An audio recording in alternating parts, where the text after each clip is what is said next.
Today I'm going to be interviewing a handsome, muscular gentleman who is a looksmaxing expert. So basically, he knows a lot about how you can become more attractive as a man. He actually used to be a pretty skinny and insecure kid who struggled to get girls. But after he was able to improve his looks and become more successful in his career, he started to have a much more beautiful dating life.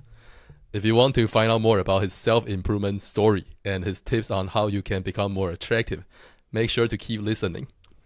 Welcome to my interview, Mr. Johan. Thank you so much for having me. I'm excited to have a conversation about looksmaxing today. Let's go. So, I think my first question is going to be pretty interesting. I want you to think of the most pathetic moment in your life when it comes to dating, and just tell me, how did you look? What was going on? How did you feel? All that stuff. Well, I was probably around 14, 15 years old, still developing through puberty, so, hormones were going all over the place. I didn't know what I was doing with life, really. I was just playing video games all day and just going to school and looking at all the girls in school, wanting to be with them, but, me not really feeling confident about my appearance and about myself.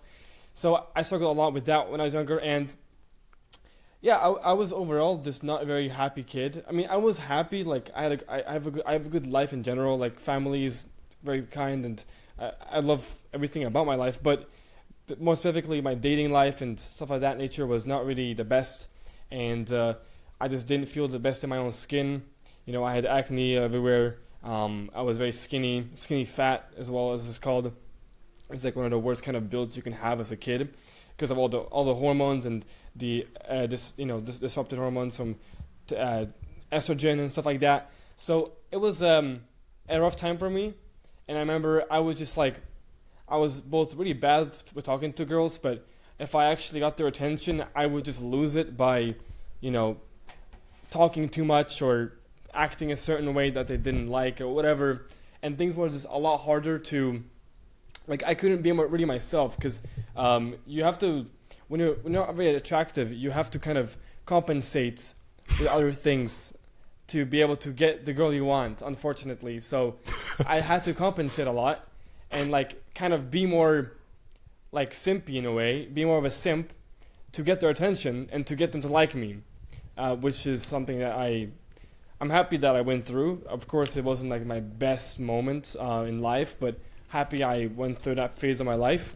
I learned a lot about myself, and that's kind of my worst time, because at 15 your hormones are all going all over the place. You don't know what's happening. So I was struggling really hard at that time, for sure. I think I need a more specific story. So can you think of maybe a girl you used to like a lot who you was not able to get? Tell me the story, if you have any. I guess I actually was in some ways very confident while being young as well, because I was very low inhibition, if you know what that means, low inhib. I was very, I wasn't very I wasn't very scared or frightened to do certain things that people wouldn't be seen as normal. I don't care about approaching somebody, for example. Mm-hmm. So I approached a girl in school who I found attractive, and I was like, hey, I like you. You're cute. I want to talk to you more. I like you. I didn't say much more than that, but then she just looked at me and she said, thank you, and then that's basically how it went. So she didn't find any interest in me, but I just went for it, said that she was attractive and I liked her, and then I didn't know what to say afterwards, so I just kind of stood there and waited for her to respond to me, and then eventually she did, and she was like, thank you, and then that was it. And then we had a lesson that was starting. So yeah, it was awkward, to say the least, to go up to her and talk to her, but I'm happy I did it, because that's kind of a confident thing to do when you're young and you're not really confident in yourself in general, is to go up to a girl and ask her out, basically. Yeah, that's kind of a more specific story, I would say, of Okay. a rejection. Nice. Maybe not nice, but Yeah. so sounds like maybe you were able to be confident on the outside, but on the inside you were kind of insecure.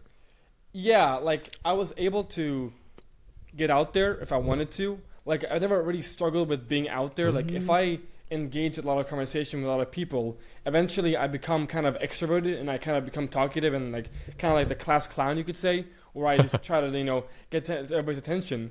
But again, that's probably also a compensation for my attractiveness and me not looking my best. So I had to compensate with being the clown by being very like outward and like trying to get everybody's attention, just so I can have some kind of validation, because I didn't have any of that when I was younger.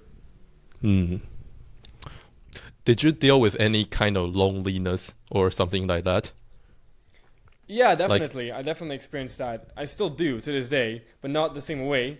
I guess I would say I'm more alone now than like lonely, because before I was lonely, and that basically means like you want something you want like a relationship or whatever, and like you were craving that. And there was a lot of times when I was in my bed, right before I sleep, and I would like think to myself, man, I really want a girlfriend. Like I'm listening to the sad music, depressing music, and wanting a girlfriend, wanting a relationship with a girl. And it's like it was pretty bad at the time. I even cried sometimes because like I really wanted a girlfriend. I really wanted some affection, some attention, but I couldn't get any. So it was really hard for me to cope with that. So yeah, definitely. So during that time, it was difficult for me. Yeah. Would you say you made a lot of attempts to try to get girls, but you were being unsuccessful? Because for some guys, the situation for them is they are simply afraid to talk to girls. So they are not even like making attempts. So I wonder, what was the situation like for you? I would say I'm in between, because sometimes I was too scared to like approach, but I can recall like probably 3 or 4 times that I've approached women in my school, like when I was going to school. Like I remember, I can recall that I approached a few girls.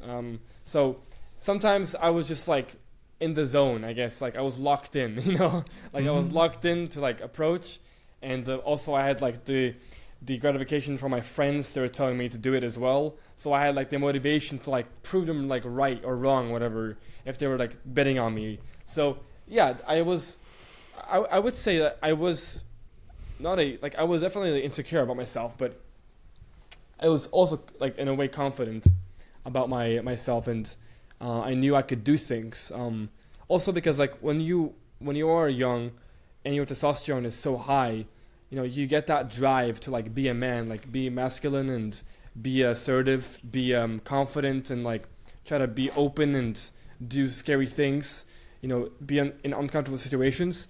So that probably also helped a lot with me, being able to approach girls and like go and ask somebody out, because I just had the motivation, the drive in me as a man, or as a kid, with all this testosterone in my body to really want to explore and do some things that I wouldn't typically do if I was maybe on the lower end of the spectrum for testosterone.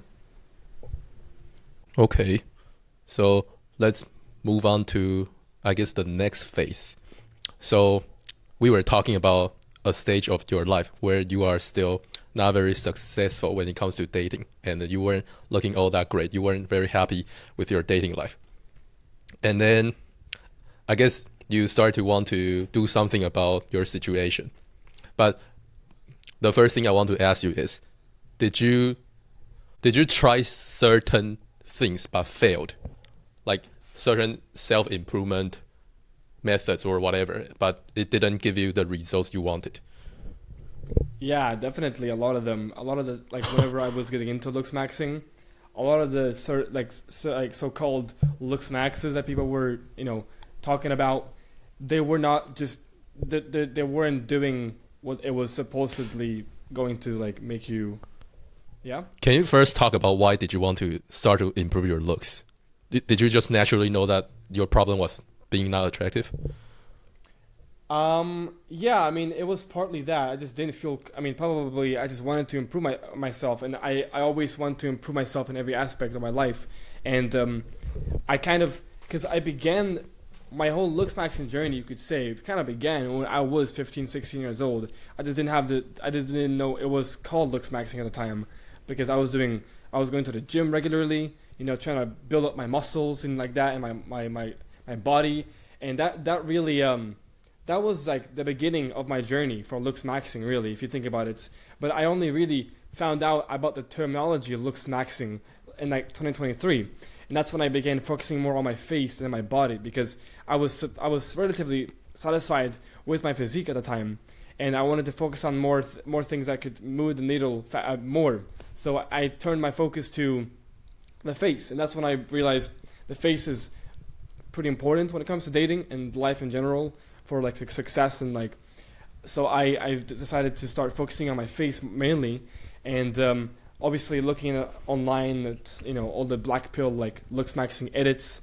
It really got me thinking like, damn, maybe the face is more important than I thought it was, because before I was like a red pillar, if you know what I mean, like the red pill space. I was more like into that, like Andrew Tate stuff, kind of a situation, kind of that was my headspace at the time, and I was under the impression that status, that money was the most important thing in your life, and that was going to elevate you the most. But I wasn't very aware of how important the face actually was comparatively to money and status. So I focus more on my face now, and that's when I realized that face is a lot more important than the money and the status overall in retrospect to like an average person. Like, of course, if you are Drake, you're not gonna benefit that much from becoming better looking. You already have the whole world, all the money, all the everything you want, right? But as a kid, as a teenager who wants to improve, the best way to improve will be your looks. That will move the needle the most. Not, I mean, for world level success, because not many people can get that. So you might as well choose something to improve that is easier to do, and for your moment, for your situation in life. So I realized that that's what is best for me to do, and I began looksmaxing in 2023, and the reason why I began looksmaxing, was because I was not happy with my appearance. Really, I wanted to keep improving. Who doesn't want to become better looking, and better, bigger, or whatever, right? So I was like, let's do something different, and the face was a problem because I didn't know what I was doing with my face. Like, I didn't really care too much of how I looked like at the time, but the more I realized that it's important, I was asking myself questions like, how do I improve this? How do I improve that? These questions were coming up my head. So I took more time out of my day to research, and I found a lot of influencers online, like Keishami, Syrian Psycho is one of the big ones that is still striving, or still at the top of the game of looksmaxing. But at the time, he was really the start of my journey and many other people's journeys when it comes to looksmaxing. So I found him, I took his advice.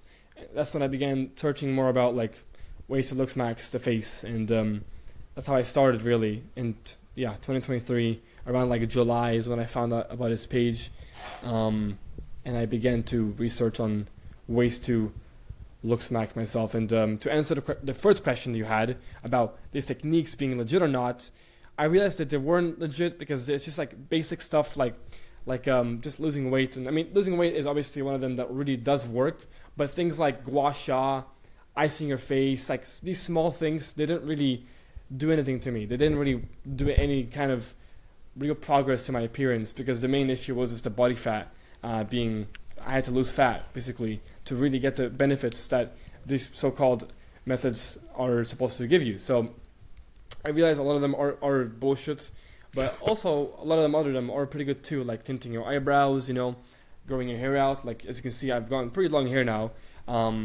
Things like that, or like skincare routines, skincare routines itself, they do work, but they kind of become you kind of become dependent on the skincare routine. So that's something I don't like about skincare routines is, you're paying for the result of better skin and like more glossy skin and whatever, but the issue is that you're dependent on the product, so you're having to pay money for this company every single month just to get the same results, when you could probably fix that by just going to the gym, and also just improving your diet and like sweating more and like being more healthy and having better hormones.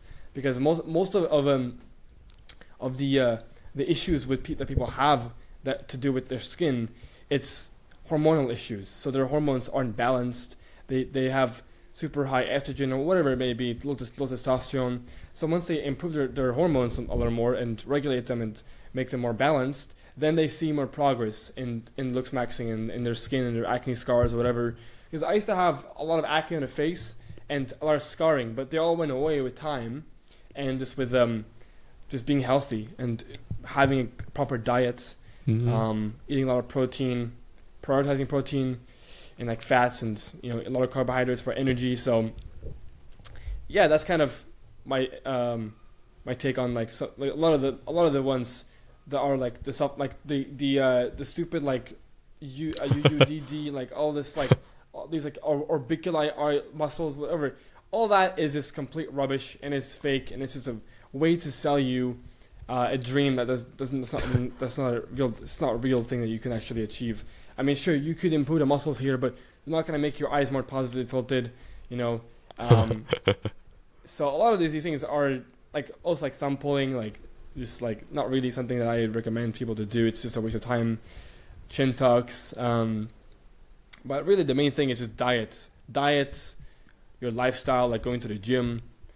That's like the basic, but like this is something that everybody knows. This is like the basic looksmaxes that everybody already knows. So it's not like it's revolutionary concept like, oh my god, go to the gym, eat a better diet. Like these are things people already know what to do. But unfortunately, this is the surface level of looksmaxing, and it goes very deep. But that's just the surface. Nice. Yeah. I want to point out that I think Mr. Johan, he pays more attention to my questions than a lot of my guests. So W to you. Thank you, man.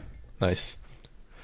So you kind of mentioned the way your eyes are tilted, and you mentioned a technique called thumb pulling. How popular or like known are these knowledge in your opinion, like to mainstream society?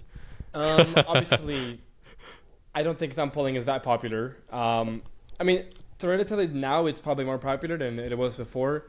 With the help of Clavicular and his rise to success, thumb pulling, bone smashing, things like that have become more popularized. Whether or not it's legit, that is, like I don't know the science behind thumb pulling exactly, so I can't tell you if it's legit or not. But I personally believe that it's probably not gonna benefit you if you do it, and you have to do it so controlled and so precise that it's like, why would you spend that time wasting by having your thumbs in your mouth when you could just be spend that money on a Marpy, like some kind of health like expander that will do the work for you, and you can live your life in ease and like live it normally. Because a lot of people think that looksmaxing is this like 2-hour routine. Like I wake up and I just wake up and then I eat food. Like I don't do anything special. Maybe I take some oral minoxidil pill for like thickening the eyebrows and the hair, or like I don't know, derma stamping to like for collagen production, like things like that. Or like for example, I'm on peptides, like taking peptides. Like these are like things that take a minute out of your day. It doesn't take 10, 20, 30 minutes to like do a routine. People think that looksmaxing is this like vigorous routine, like 3-4 hours of routine per day, but it really is this basic stuff that takes a minute out of your day, like showering. Like that's a normal thing, everybody does it regardless. So like, or like growing your hair out, it doesn't really require you to really do anything, any kind of maintenance. At least for myself, I don't really do anything to my hair. I just wash it with water, and that's it. No shampoo, no conditioners, nothing like that. Just water, and then I let it dry. So like my looksmaxing routine is a minute a day, like at most probably. So yeah, thumb pulling and all these are like muscle training stuff. Like the only thing that I would recommend for muscle training is like the masseter muscles. That could potentially make your like your jaw a little bit wider, but it's not it's not bone, so it's not the same thing, right? So that's what I would say about these things. They're not. It's not worth your time. You're better off making money to get a Marpy or something like that. Nice. What about like the way your eyes look? Because like I know that in the looksmaxing space, people know that there are something called hunter eyes and prey eyes, stuff like that, like how your eyes are tilted Yeah. can affect the way you look. How known is that in mainstream society, in your opinion? Um, well, I don't think it's very, very known. I think canthal tilt, the meme like the name canthal tilt, is very known to like the mainstream. But Oh, really? people don't really understand what it means to have a positive canthal tilt and having hunter eyes, having prey eyes. They don't really understand the base of the structure of your face on your orbital, like on the bones right here, how it really occurs to have hunter eyes or prey eyes, right? But the actual term canthal tilt has been, I think, mainstream for about 2 years now. It was a trend Ooh. like back in 2023, 2024. People were talking about it, making memes about canthal tilt, and many people who were not a part of the community or making videos on TikTok saying, "What is canthal tilt? You know, what is this? Like, oh, it's okay if you have a negative tilt. Oh, it's cute, it's cute." Like people coping about that kind of stuff. You know, things of that nature. So I think that's mainstream, but the terms prey and hunter, like, it's not just the tilt of your eye. That's not how it really works. A hunter and prey, like, it's more. There's more. There's more details to what it actually means, and it's a lot to do with your bones and like how your eyebrows are and like the soft tissue around your eyes and stuff like that nature. So it's a little complicated, but I could get into it if you want to, like explaining the difference between the two. But it's, it could take a while because there's a lot of details on the face that can like determine that. Great. Let me take a look at my questions. So when it comes to the methods that really help you improve the way you look, can you clarify what are those again, really quickly? Well, it depends what we're talking about, softmaxing or hardmaxing. So, like, these are softmaxing is like natural ways to improve your appearance. Hardmaxing is more unnatural ways and like surgical operations and stuff like that. Like, Okay, let me what do stop you you mean? here real quick.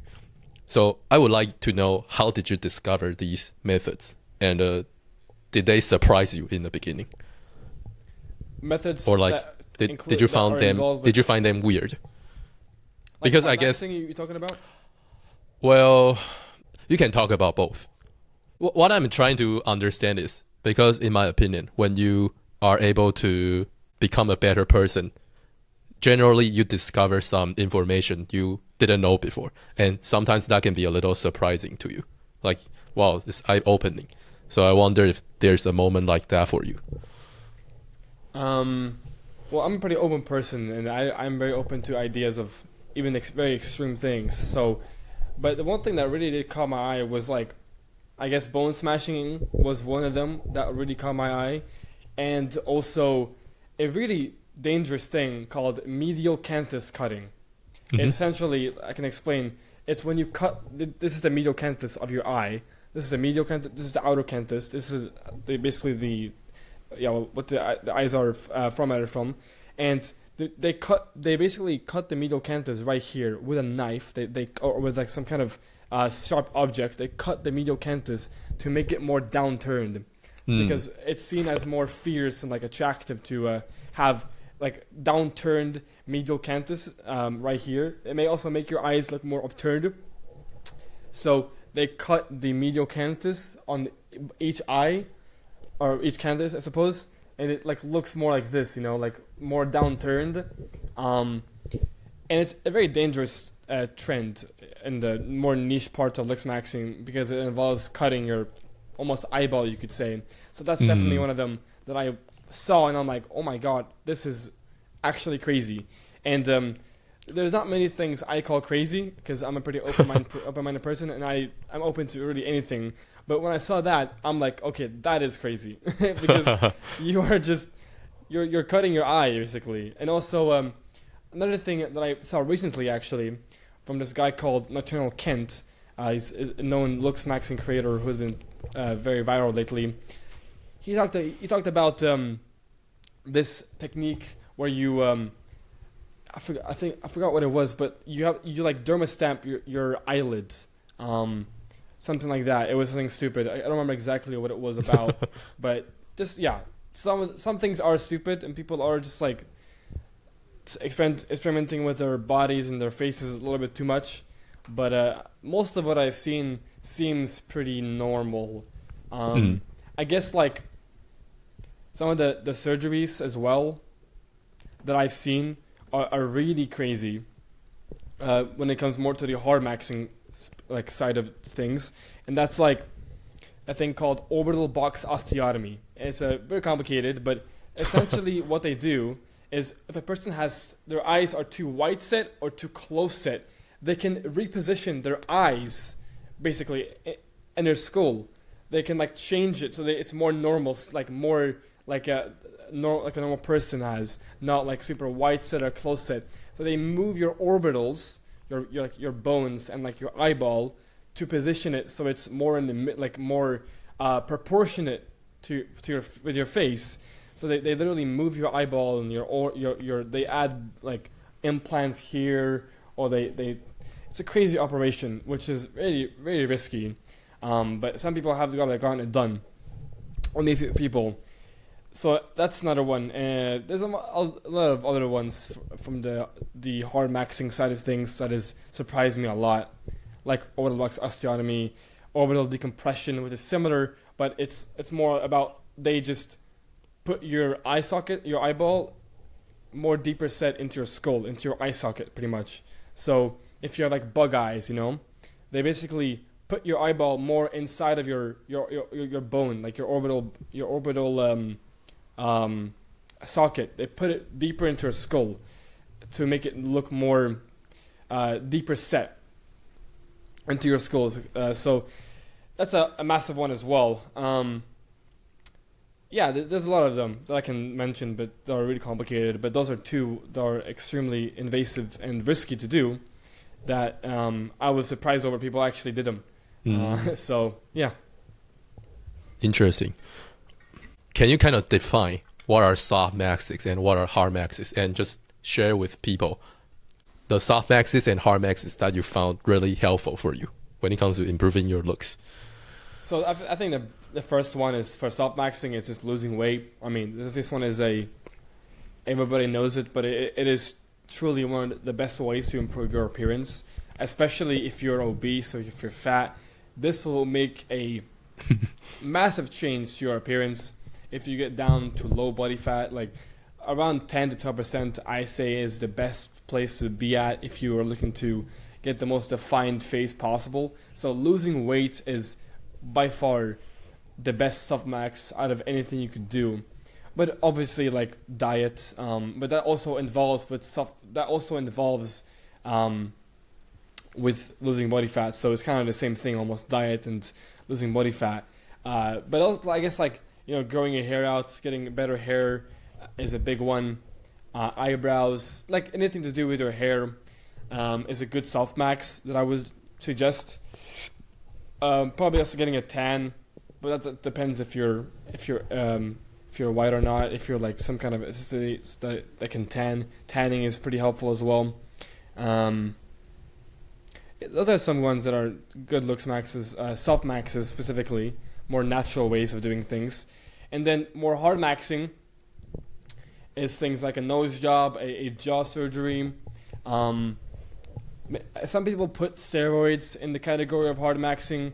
I think it's more in between, so I don't know exactly where to put steroids and like PEDs, like pharmaceuticals. That's more like in the middle, but definitely surgical interventions are hard maxing, such as jaw surgery, nose job, things of that nature, hairline transplant, things of that nature. So but implants as well is another hard max. There's a lot of hard maxes you can do that are basically, it's an invasive surgery. That is what hard maxing is. That's an example of hard maxing. Yeah. Okay, but what are the ones that you found helpful for you? The most helpful? For me, helpful is like probably for self-maxing. I haven't done any surgeries yet. I have a plan for myself. But the ones that have helped me a lot is losing weight, thickening my eyebrows more, growing my hair out, obviously going to the gym. Those are the ones that have helped me the most. And I guess also just like being healthy in general, having a healthy lifestyle, sleeping a lot, getting a lot of sleep, big one. I think people, people don't sleep enough. So sleeping 9-10 hours per night is really helpful as well for keeping my hormones in check and keeping everything healthy, my mind healthy. Yeah, those are like the ones that have helped me a lot with my transformation or with my aging process. Because also a big one probably is maturing, but that's just not really a looks max. That's more or less like an aging process. But maturing has also helped a lot with making me look better. A lot of people think that it's over for them when they're 15 years old and they look like shit. But it's more like you have to just wait for you to like become 21. Like when you're aging more, like mature. That's a big one. People need to spend more time worrying about things like diet and whatever than, maturing is a big part of looks maxing, and like puberty, like just like going through puberty is a big one as well. So those are like the ones that have really made me look better. But the biggest one is probably just like lowering my body fat and just having good hormones, because that influences so many other things in your life, not only your face but how you feel and so many other things. So having optimal hormones, having high testosterone as a man is the most important thing for you, regardless if it's for looks or if it's for like just regular life, day-to-day activities. You mentioned you take pills and you do something called peptide. So are those hardmaxes for you, in your opinion? Those are not hardmaxes because they, there's not pills. You actually inject it into yourself. It's an injectable, you inject it with a syringe. So it's basically amino acids that signal to your brain to like produce this certain hormone more, like getting a tan, like for the melatonin 2 is one of them that people use a lot for like getting a tan. So it basically just signals to your brain produce more melanin, I think it's called, for like getting a tan. Same thing with like one of the peptides I take for that is called the retatrutide. It's a peptide that is similar to like Ozempic in a way, but Ozempic is a GLP-1 agonist, so it only makes you eat. It only signals to your brain to not crave food as much. But what retatrutide does, it's a GLP-3 agonist, so it hits 3 receptors, which is one of them being like not wanting to eat as much food, so basically appetite suppressant. Another one being you are full faster, like you eat a little bit of food and you're already full, so it signals to your brain to be full faster. And then third of all, we have the fat burning GLP, so it basically burns fat faster, and it burns visceral fat, which is fat that you can't really control as much.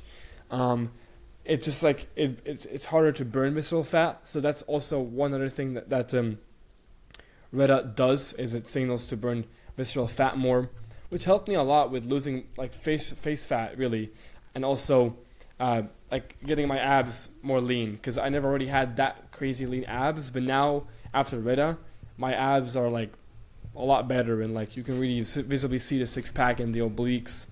So peptides are not really a hard max. It's honestly a soft max. Like anybody can get into this. It's safe. There's no real downsides to it, depending on the peptide, of course. But the ones I take don't really have that many side effects or anything really to take note of that is like dangerous for you.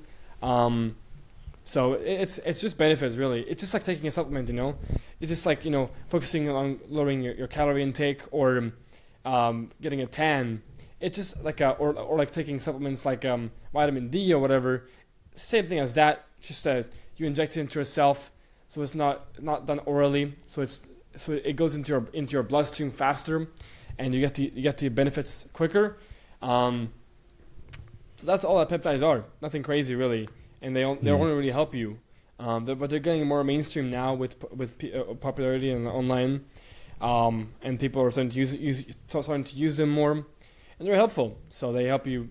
I mean, peptides is a massive industry. Like you can get a peptide for really anything in your body, because that's peptides. Like I said, they are amino acids that signal to your brain to keep producing and to maximize the production of that certain hormone.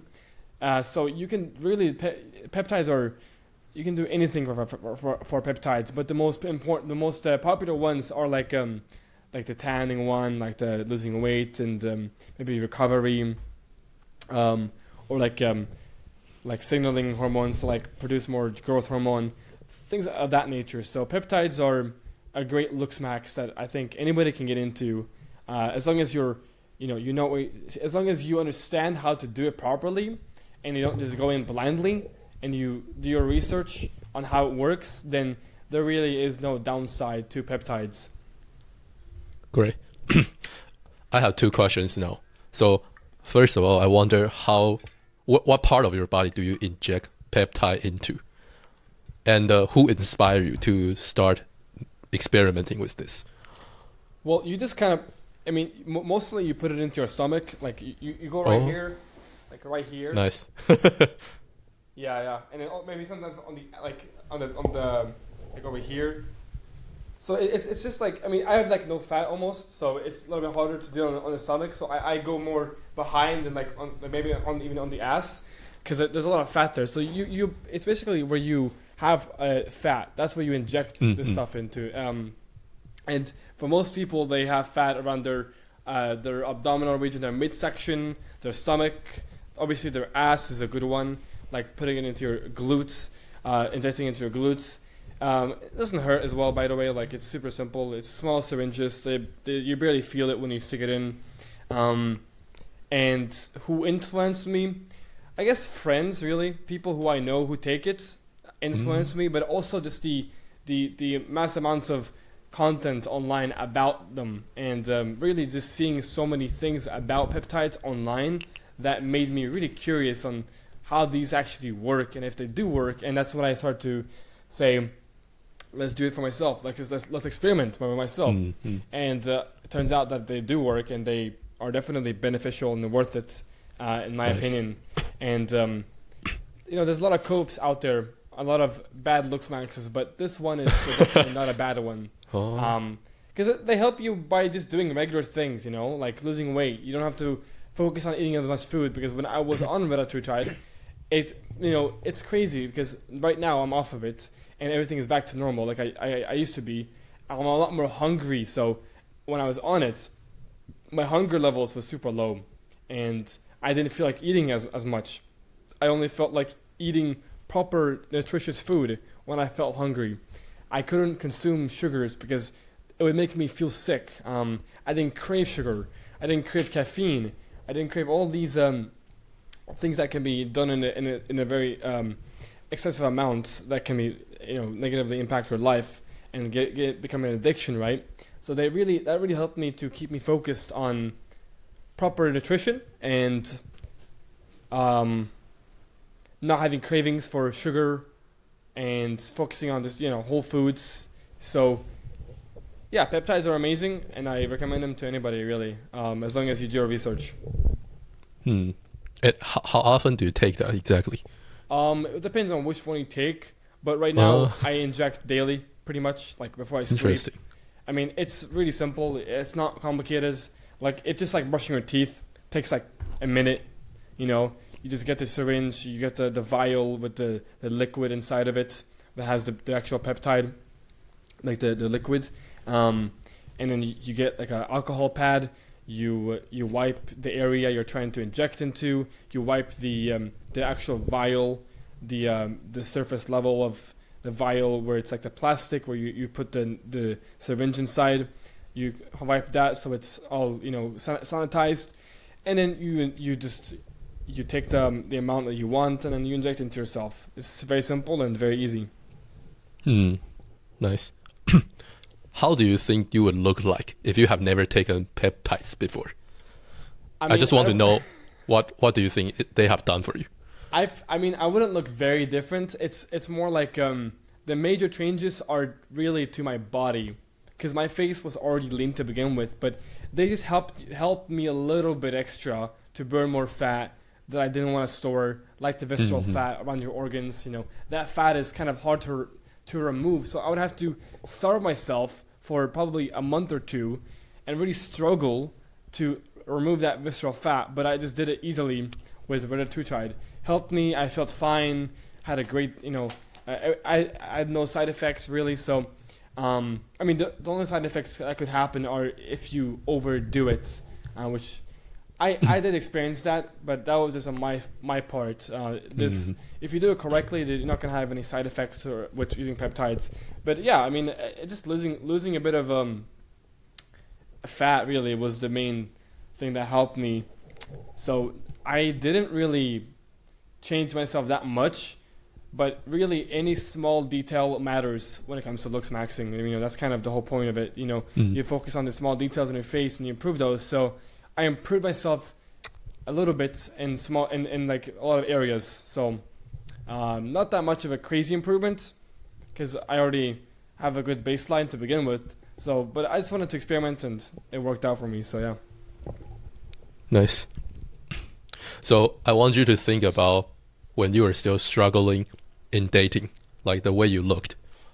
Yeah, can you share what improvements when it comes to your looks have you been able to create, and what results did that give you when it comes to your life?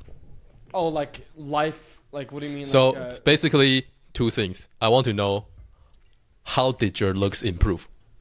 You can like describe your past state, compare that to your now state, and then tell us how did your life change as a result of that. Okay. Well, the basic ones are like, you know, losing body fat, growing my hair out, improving my skin, my diet, things of that nature. That's what really was a big difference between myself before and now. And obviously my body, I gained a lot of muscle, and got leaner with that muscle as well, so I looked even better. And thickening my eyebrows, that's really the main ones that, I mean, very simple stuff that helped me, really, to be honest with you. And with also, like I said as well before, like aging, like developing, maturing helped me a lot, which it's not really something I have to do, it's just something that happens naturally with having optimal hormones and optimal diet and everything like that. So that's what really improved my looks for me the most, is the basic stuff. And what that did for me in my life was, I mean, it helped me a lot with dating and like becoming more confident in myself with talking to women. I had more women approaching me online. Like I used to always try to talk to girls, and I used to always try to approach them in DMs, like, you know, dating apps or whatever.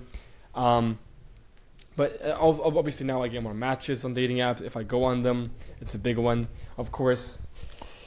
But really, like, more opportunities, more women were messaging me on social media, showing interest and complimenting me about my appearance, and just being in that, you know, that's the main one. The main thing is just that I experienced when improving my appearance is like confidence overall. People overall liked me more, wanted to pay attention to me more, they wanted to talk to me more, they respected me more. Like really everything that, like, all the benefits of life just kind of enhanced. Everything went upwards, you know. My whole life really improved when it comes to like people and like my success with everything. So my social media began to blow up more. Like I began to gain more traction online. I was able to make money from it a little bit. So like all these things, like everything, looksmaxing does everything to your life. It improves all areas of life. It's not just about your dating life or whatever. It improves everything. It can even improve to small things like your family members treating you better. Like seriously, it's very, very small details that looks improve your life. And I feel like this is a very known fact, but like obviously this is like common knowledge in my opinion. But for some people maybe it's not. That it improves all areas of life. But again, like also other things like career. Like I said, with my career, I became more attractive and I got more success out of my career. And this can go with any career you possibly can think about. People just treating you better on the interview. You're getting a job because you look better. So really, all areas of life will be enhanced and improved upon improving your appearance, which a lot of people just imagine it being dating life, but it's far, far deeper than just dating life. It's just your whole life in general that improves.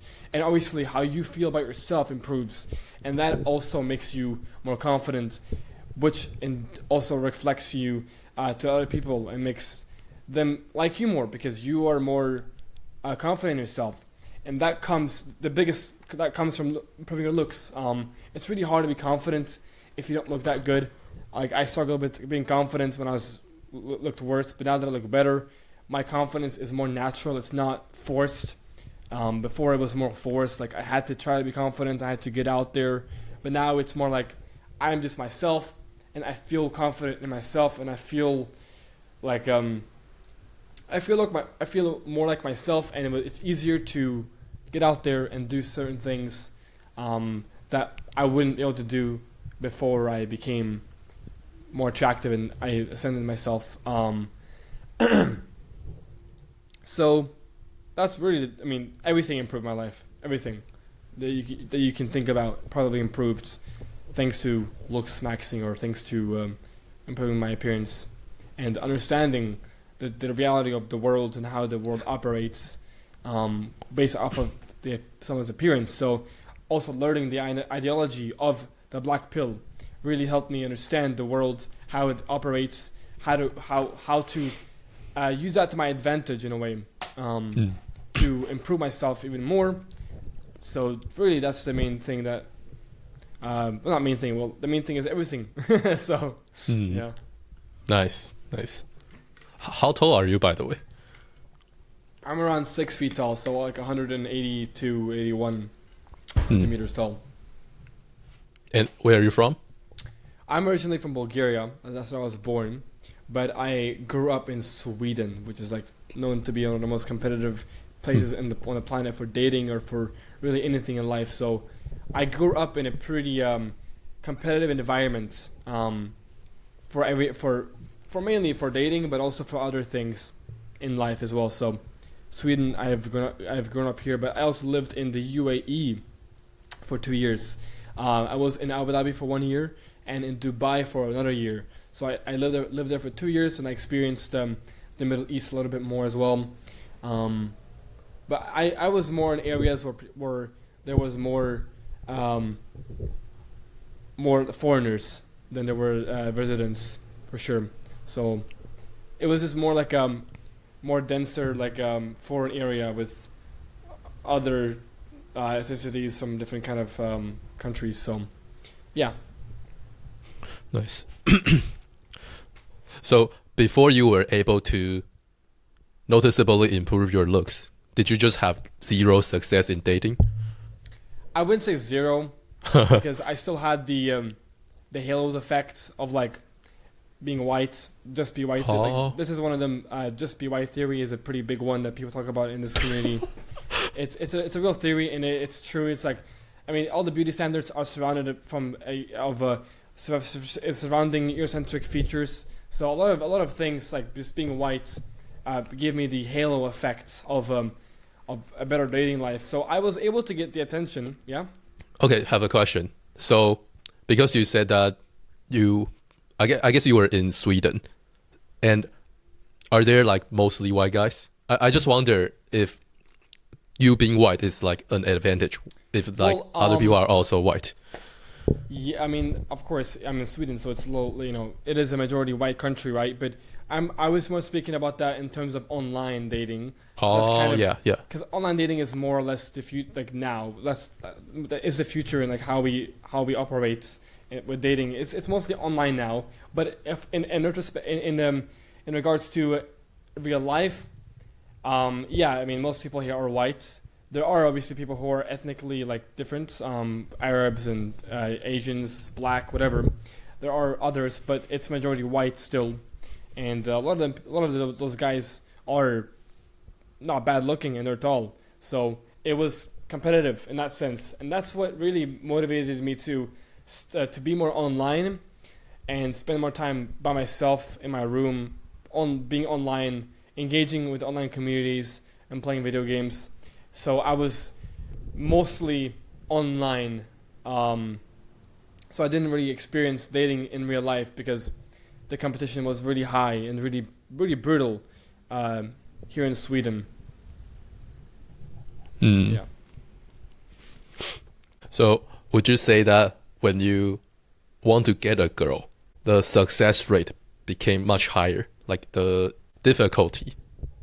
Yeah, Because for you sure. mentioned that you started to get more attention, but I want to know like the actual process. I mean, definitely more success rate. Yeah, I mean, before also girls just like lost interest in me quicker as well. Took me like just a few weeks to lose another girl, but now if I want to, I can keep a girl's attention from months and even years. I've had some girls still talk to me, so it's the success rate has increased a lot more, and obviously the quantity amount has increased more with time and with being more popular online, having social media presence, having more status. So that also increased the success rate itself. But if we isolate it to more specific like specifics in terms of like before and after, definitely a lot more success rates, and never really like I basically every time I talk to a girl, this in some way they compliment me in my appearance, like almost all the time. That I just like they just randomly compliment me for how I look like, but before that didn't really happen that much, where they just give me a compliment out of nowhere, just like because they wanted to. It was more like almost forced in a way. Like they had to like pity me. Oh yeah, you look good. Like they did. Like they pitied me instead of it being like, you look like I actually find you attractive or whatever. So it's the compliments more and more pure and more like they were more pure. They weren't fake compliments. They were real compliments, and they were more they are more frequent now than they were before. Wow, beautiful. I hope that was able to give some listeners motivation to become more attractive. Yeah, it's a bit. Yeah, it's important. In any kind of way possible. Like I don't mind surgery. Like I have my own plans to like procedures that I want to get done. So Nice. it's never too late to start. What advice would you give people that are not seeing a lot of success in their dating life, like your past self? I mean, the first thing is like understand where you are in life, how you look like right now, what kind of flaws you have to improve on, and learn how to looksmax. And like probably keep in mind that you most likely, if you want to improve your looks a drastic amount, it's not gonna just be by losing weight, by improving your hair quality, improving your skin. You most likely are required to get into invasive procedures, like jaw surgery, like nose jobs, transplants, things of that nature, to really become more attractive. Wait, your camera just cut off, just turned off for a second. I can still hear you. You can keep going. Okay.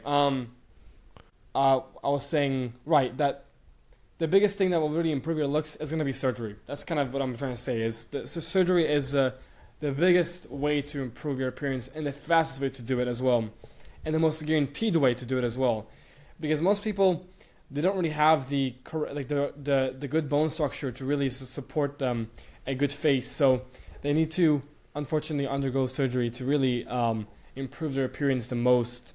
That's what's gonna move the needle the most when it comes to your appearance. But of course, there are a lot of things you can do naturally whilst you're planning on more invasive procedures that you can do, like losing weight, like fixing your hair, your skin, diet, sleep, drinking enough water, getting sunlight, going on peptides, all these simple things. Everybody can do them regardless of the time of their life and their day. So definitely do those, but definitely look into more invasive things to do, because those are going to move the needle faster, to improve your appearance. And definitely the ones I recommend looking into more surgical stuff. But I always recommend people to start by doing natural stuff, because they don't truly understand or know how their facial structure looks like until they have gotten really lean. Like when I got down to 10% body fat or 8% body fat, like super, super lean, like shredded to the bones almost, right? That's when I really could see my bone structure, my cheekbones, my jaw, my everything to do with my face. I could really see my bone structure, my bones, and how they were formed, and that's makes it easier for you to understand what you need for your face. So getting down to a low body fat, seeing how you look like, because it does make the difference. You know, the every percent matters when it comes to body fat. I would even say there's a big difference between 12 and 10% body fat. You see a big change in how you look like, how your bones are actually structured in your face, and just those 2%. So every percent matters. And once you've gone down to low body fat and you've seen your how you look like under all the fat, then you can really look into what you want to do when it comes to surgical interventions, surgical procedures, peptides, or less softmaxing, I suppose. Yeah, then you can look more into hardmaxing and into surgery. Okay, great. So, do you mind if I disappear for a little while? Like, I just keep the conversation going with you. Yeah, that's fine. Because like, basically my phone died, and okay. I can probably have my camera on again later, but it's going to like have to charge for a little. Yeah. Yeah, but what matters is what you are sharing. So it should be fine. Of course. Yeah. But yeah, sorry for this. It's all good, man. It's all good. Do you think someone can look attractive but still not have a pretty good dating life? Well, of course, there's many examples of that. You know, people who have a lot of money, who are very famous. There are obviously a lot of other ways you can do it, more specifically being status and money, but they're not going to give you the real, true attraction that you're looking for when it comes to having a good dating life. Johan, I'm sorry. I think I asked the wrong question. Yeah. Okay. So my question was, do you think someone can be pretty attractive but still don't have a very good dating life?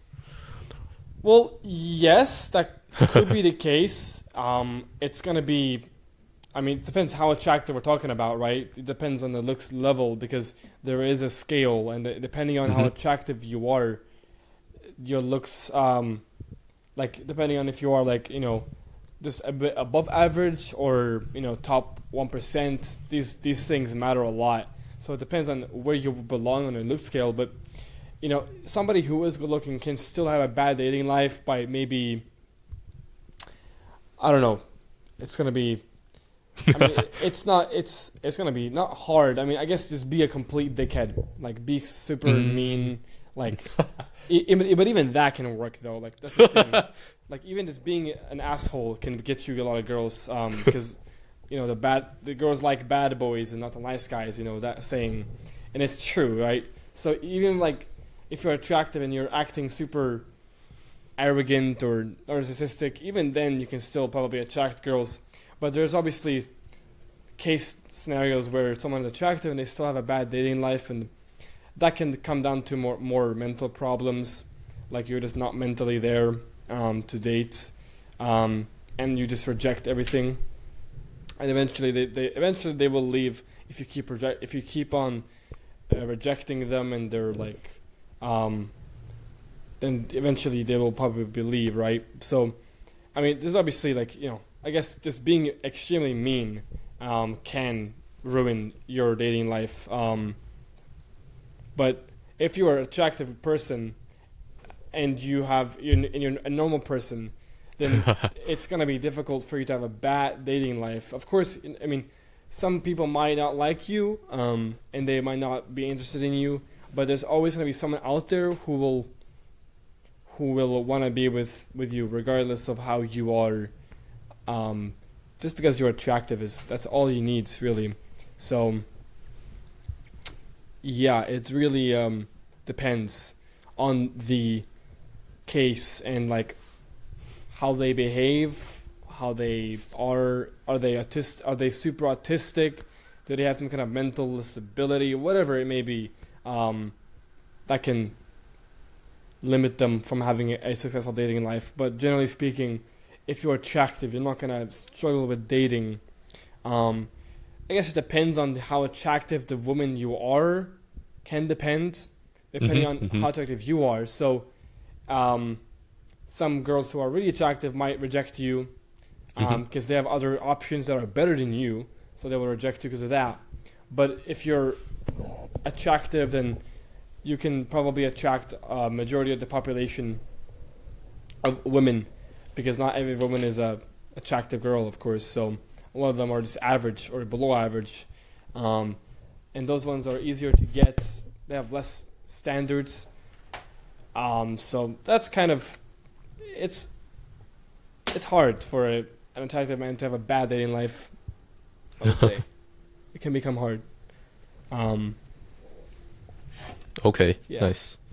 So, based on what you were previously saying, are you saying that if a guy is not very attractive, he's not really going to have a really good dating life, even Yeah, if he has like money or whatever? Yeah, it's gonna be difficult sometimes because they're gonna be with you for the wrong reasons. Like I would much rather have a girl wanna be with me for my looks than it is for my money, because my looks is still somewhat me. It's not like my looks are separate from my myself. I mean, sure, my mind is not the same thing as my looks, right? But like, I would much rather a girl wanna be with me for my appearance than for my money or for my status, because status can be obtained. Looks can be obtained too, but genetics can't be changed, and a lot of looks is genetics. Whether you believe it or not, like looks is largely due to how your genetics are. So if you're not genetically blessed to begin with, and you don't have the money to get all these invasive surgeries to fix yourself, then it's going to be hard for you to find true attraction. So yeah, I mean, there's a lot of cases where money and status can get you into the door and can get you to women, but they're not gonna respect you. They're not gonna really want you, truly desire you. So you have to compensate by giving them a bunch of money so they stay with you, and so many other ways. But there still can be true attraction, even if you are famous or rich or whatever. But that's only depends really on the person, whether or not they truly like you or not. So yeah, it's possible. Definitely is very possible to, or most of the time, I would say, most of the time it is likely due to not being attractive enough. Even if you have all these other highly desirable male characteristics, you still. I mean, there are people who are like just tall, and can get a lot of dating. So it's not always about being attractive facially.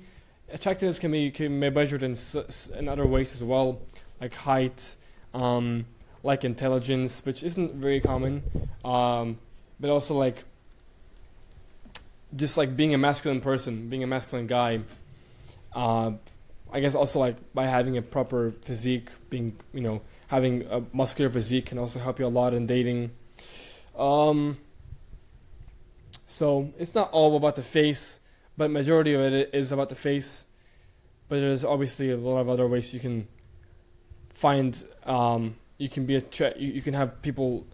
You can have girls be attracted towards you, and not get bored from you, and actually have true desire towards you. But it's rare. Even with looks, it's still even if you depend on your looks, sometimes there's no true desire, and it's just you're doomed forever. But that's just how life is, because women are very hypergamous people, so they always want the best, and they will always look for the best, regardless of who you are. So there's always going to be some other guy out there who's better than you, who will take who. Or she might get bored of you, and she wants to be with another guy who's also good looking. So you can't really predict how girls are. They're very random with how they behave, and they don't really behave in term. They only behave with how they feel, in my opinion. And I would say it's how they operate. Really, they operate in emotions, not really logic. So. They just do whatever they feel like is appropriate for them at the time, even if it's a dumb decision to make. So Nice. I want to point out that I'm listening very carefully, although you can't see it. no worries. Well, yeah, I want to ask you about this hypergamy or whatever thing. Hypergamy. Yeah, how does this make you feel? Like, do you feel sad about this? I mean, me personally, I don't really feel sad because I'm happy with where I'm at in life and my appearance, my genetics. I'm pretty blessed and grateful for what I have. So I'm not too concerned about it because I have all of the desirable characteristics that is required to like attract the mates and stuff of that nature. Can I stop you real quick? Yeah. Yeah, because based on what you were saying, you meant that even though right now you are attractive enough to get girls, but there are other guys that are going to be more attractive. Just like there are always someone that's better than you. And I guess based on your logic right there, the girl that you are with right now might be more into some other guys. So I wonder how that makes you feel. Well, that's just how they are. I can't really do much about it. I mean, I understand the reality of the world. I'm not gonna get hurt by it. You know, this is just how the world operates. This is how women are biologically speaking. Like they just want the best mate possible. And now that we live in modern times, it's so easy to go to the next person, right? Maybe 100 years ago, you can't just like find someone better than you or find some better partner, right? You have to stick with what you got. But now that we live in modern times and we have technology, we have the internet, it's a lot easier to move on to the next person if you desire to. But I don't really, like, I just know that this is reality, and it is what it is. If it happens, it happens. I don't really think, I'm not too scared about it, really. But it's just how reality works and how the world operates. So can't change much about it. Gotta live with what you got and accept the black pill. Nice. That's pretty understandable. Yeah, you can't really do much about that, I guess. Yeah, the only thing you can really do is change your appearance, and not only your appearance but also other things like, you know, getting more famous, getting more popular, more money. Because like looksmaxing isn't just about looks as well. It is. I mean, I guess looksmaxing is about looks, but the black pill and the tips that we provide in the black pill, I would say, is more overall. Like you want to improve your life in all areas. Like doesn't matter what it is, you know, like just having a lot of money, having a lot of status, being as good looking as possible, being the best kind of person you can be. That's kind of the mentality I have, at least with looks in life. Just improving everything, not just my appearance. Because to be frankly, I don't spend that much time out of my day to improve my appearance. I don't do much to my appearance. Not much I do. I just live my life, and I have the knowledge now to how to improve your appearance. But I don't do everything in my power to look better, because I already know everything I need to do. So I have the knowledge. Now my businesses revolve around looks. So obviously I focus on that, and I still think about looks and how to improve my looks. But I already know everything I need to know about how to improve them. So I focus on other areas of my life that is more important, like money. Because money is important at the end of the day. We all need money. And I want to be more rich. I want to be rich, and I want to have more money. So of course I'm going to focus on how to become more rich, because that also will make me more attractive, because money can buy you looks as well. Nice. Well, can you give me like 1 minute? I want to grab another charger, so it charges faster. All right, no worries. Sorry for that. Yeah, I still have a lot of questions, if you don't mind. Yeah, nice. That's all good. Nice. Okay, I'll let you know when I'm back. All right, cool. Okay, man, I'm back. I hope I can reunion with you soon. Yeah, I think it's better for you to be able to see me, so you feel more listened. I mean, it's all good. I mean, but you need to know that I'm listening. Yeah. Okay, 1 sec. Do you have any tips on how to become leaner? You always emphasize the importance of being lean. I mean, I guess improving your diet, going in a calorie deficit, hopping on retatrutide, because that will help you with weight loss and fat loss, more or less. So getting on that and focusing on eating a lot of proteins, training weekly, checking up on your hormones, how they are doing, sleeping a lot,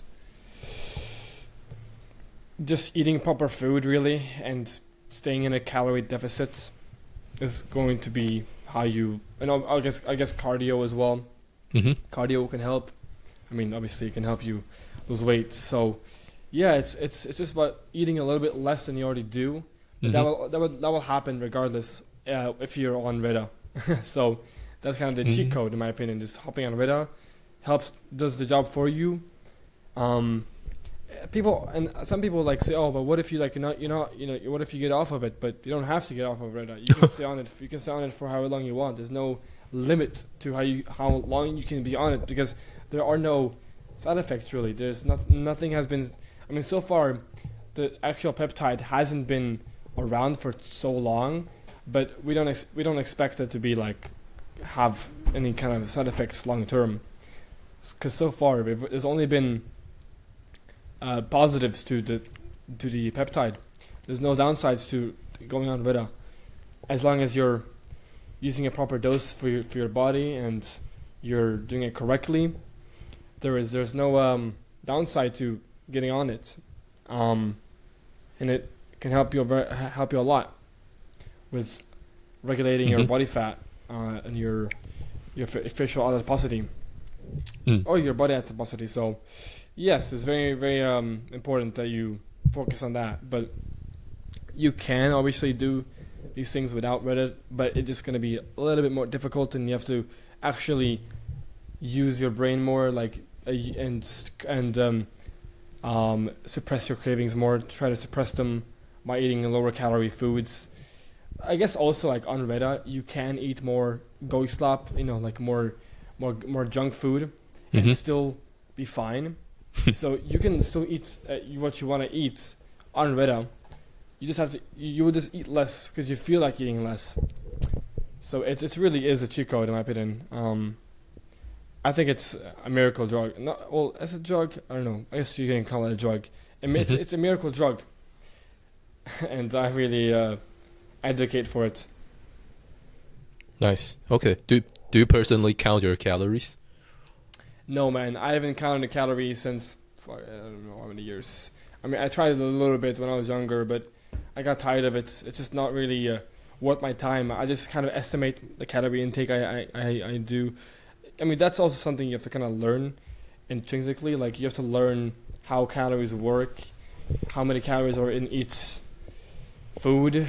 And you kind of just like, after so many years of trying out like to eat proper food and like stuff of that nature, you just kind of learn how to eat food properly, how to properly, not eat food, sorry, how to properly count calories in your head without having to think about it that much. So I just kind of estimate calories, really. And what does a good diet look like to you? A good diet for me looks like a lot of meat, like high protein, like steak, chicken, fish, whatever, any kind of protein that comes from animal protein and animal fats from steak and whatever. I also like rice because it's good carbohydrates, fast carbs, good for energy in the gym, and otherwise like just that's really the main things. Just like some kind of carbs though, like potatoes is good too. I don't really think vegetables are necessary in a diet. I don't really find them useful. I never really did. I think it's bullshit. I guess I'm leaning more towards the carnivore side of things, where focusing more on meats, proteins, and less vegetables because they don't have any nutrients really. Sure, there's vitamins, whatever, but they've. I'm not gonna go too deep into detail about the diet stuff because people, there's a lot of communities out there talking about diet, and a lot of controversy, a lot around like what's the optimal diet. But for somebody who's trying to look max and gain muscle, you have to get your protein in, and a lot of protein comes from animal proteins, like cows and chickens and so of that nature. So I eat a lot of that. My diet mainly consists of just chicken, rice, steak, some snacks, maybe ice cream, whatever, for like pleasure, and then that's mainly my diet. And then obviously, I guess caffeine as well. Caffeine also helps a little bit with appetite suppressants, but I don't really drink too much caffeine, so I can eat food because I'm trying to gain some muscle right now, some more muscle. So that's kind of the ideal diet. Eggs was also a big one. Any kind of animal protein is ideal. As long as it's not fully, like, don't cook your meats super, super dry and like cooked. You want to keep some of it raw. So I like to have my steak rare because a lot of nutrients in that raw meat. I've even tried eating raw meat and it's fine, but I just prefer having it warm and like having it a little bit cooked, but not too much cooked because I want it to be nutritious still. So I make sure that I cook it a little bit, just like sear it, make it rare. And chicken, I mean, I cook that thing to the very, I completely cook that. So yeah, that's kind of how I view dieting. Mostly just a lot of protein and fats and some carbohydrates for energy for the gym. And nice. Stuff like that. Nice, interesting. Yeah, I was actually going to ask you about raw meat. So, are you based in Sweden right now? Yes, I live in Sweden. Yeah. Okay, cool. What do you think the awareness is like when it comes to eating raw meat? Do you think people know that there are people who eat raw meat? And just like, what do people think about that? I think most people don't like the idea of eating raw meat. I'm not like against it really.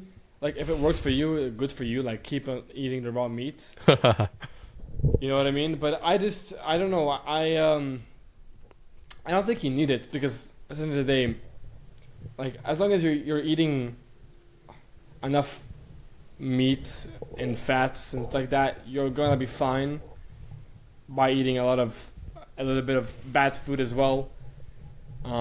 Sure, it's not nutritious. It's bad for your body. You're bad for your gut, for your skin.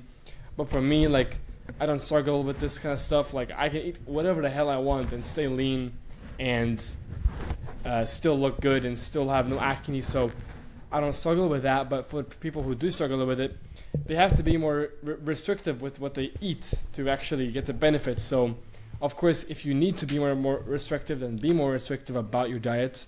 But if you're like me, who can eat whatever they want to, then it doesn't matter too much. In my opinion, as long as you're eating majority of it being healthy, it's fine. You're not gonna die. So I don't think raw meat is bad per se, but I don't think it's necessary. It's just more like a preference. Like, do you prefer it being a little bit cooked? Do you prefer it being raw? Sure, there's more vitamins and like more nutrients inside of raw meat, but you can still get the raw meat if you sear your steaks rare, or you still consume a lot of proteins and like fish and eggs and steak and chicken and all that stuff. You can still get everything you need that your body needs, as long as you maintain your diet to be mostly majority from animal proteins. So you're fine in that sense. But yeah, I would just focus mostly on animal proteins, and on the side have rice, have the carbs for the gym, because it's important to have energy in the gym to push yourself in the gym, so you can grow your muscles. Of course, that's the main reason why we go to the gym, and it's also just for like really just like feeling good about yourself. So yeah, but I know it's a whole controversial thing. I've seen all the raw meat stuff. I used to try raw meats a lot. I used to try the whole carnivore diet by eating no carbohydrates at all, and I just didn't see any benefit from it.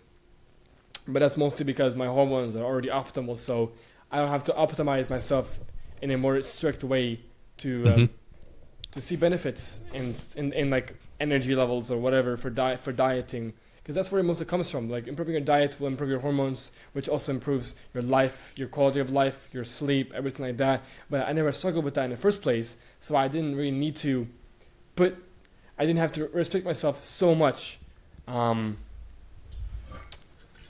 my diet to feel good, because I feel good regardless. Mm. Do you think Yeah. do you think a lot of people in Sweden, they have no idea that people will eat raw meat as a kind of diet? I wonder what the awareness is like. Because like Yeah. at least for me in my country, Taiwan, I can imagine a lot of people don't even know that's a thing. They have no idea that's like actually what people do. Yeah, I would say it's similar in here in Sweden. Oh, You know, okay. like definitely Maybe depending on similar. their age, right? I suppose younger Yeah, people will know more about this. yeah, definitely. I feel like people who are more like Gen Z, they definitely know and are aware more of the diet of raw meat. Wow, that's But interesting. still, I would still say that a lot of people don't really know. I mean, they know about it, but they're like, that's retarded. Like that's stupid. Don't do that. Like, why would Oh, you eat raw meat or whatever? Like it's dangerous for you, and such of that stuff like that. But then they go eat sushi. It's like okay. Yeah, Sweden. Yeah, I would say that many people don't know about it, and if they do know about it, they think it's weird. yeah, for sure. Okay, interesting. Nice. Do you have any tips on how to get whiter teeth? Whiter teeth. I mean, I guess whitening strips are helpful. They can really make the game changer for you. There's very many cheap ones online where you can buy just whitening strips, and you apply them for one week, and then your teeth are like extremely white. So that's a good way of doing it. But also this like, I guess also diet does have some influence to that as well. Eating bad shit, eating bad food, eating a lot of negative or like unhealthy things will make your teeth more yellow. And eating more clean stuff is going to make your teeth whiter. But whitening strips is probably the easiest fix to the issue of wanting to have white teeth. Yeah, I guess also brush your teeth. Sure. Brush your teeth 2 times per day or once per day, like enough times for it to be clean and whatever. So, yeah, I mean that's basically it's very simple. I'm sure there's many other more ways to improve your whitening, to improve the white of your teeth. But the basic one is just having a better diet, eating less stupid stuff. I guess drink less coffee. Coffee can make your teeth look more yellow. Like I drink coffee myself daily, and I mean I don't see any difference in my teeth being more yellow. But for some people that can be a game changer. That can happen. So I guess drink less coffee, and eat better food and put on whitening strips monthly, and you should have white teeth. Yeah. Nice. Have you put in any work to make your teeth look better? No, I mean honestly, most of my look is just simply genetics. Most of what I've done, I guess the body is not genetics, but I mean, I guess it's still genetics because how I look like, right? Nice, but no, most of it is genetics. I mean, like I said before, like most of how you look like is going to be up to your genetics. But yeah, most of it is genetics, and like I guess some things like eyebrows. My eyebrows are slightly thicker than they used to be when I was younger. And then maybe my body is better. Otherwise, like it's mostly just maturing and genetics that have controlled my looks. So you haven't worn braces before? Oh, I mean, I had braces before. No, I did actually have braces before. Okay. And Yeah. I know you talked to Johan before about braces. And Oh, yeah. Orthodontist, yeah. And I really I talked to him as well actually, and I really share a lot of similar beliefs with jaw hacks, and really support him a lot on what he talks about when it comes to braces and palatal expanders. And I got braces when I was 12 years old, so it was very young, and it was. I mean, I can go deeper into detail about orthodontists, about braces and whatever, and how they affect your looks. But they negatively affected me, and they made me more recessed facially. They stopped my maxillary growth, so my Wow. jaw couldn't grow because the braces are like, they're stopping the growth of your jaw completely, right? When they're on you, so that really ruined my facial structure. Not ruined my facial structure, but it made it worse. And now I have like gummy smile, a lot of gummy show. My nose is more droopy. My dorsal hump is showing more. As you can see, my if I do this, my tip, like, it looks more. It looks better. Whenever I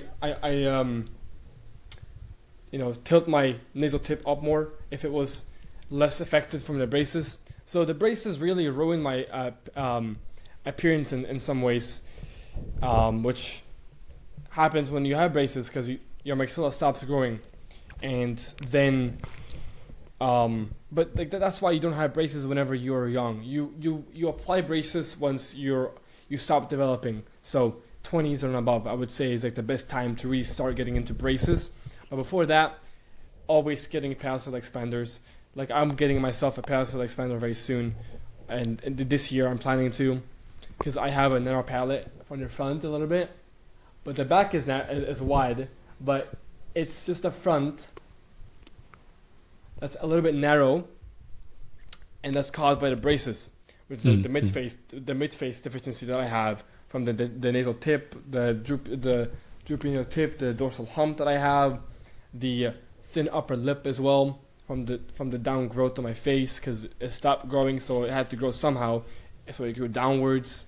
The gonial angle as well, like the jaw, how, like, the way it's angled is also unideal a little bit.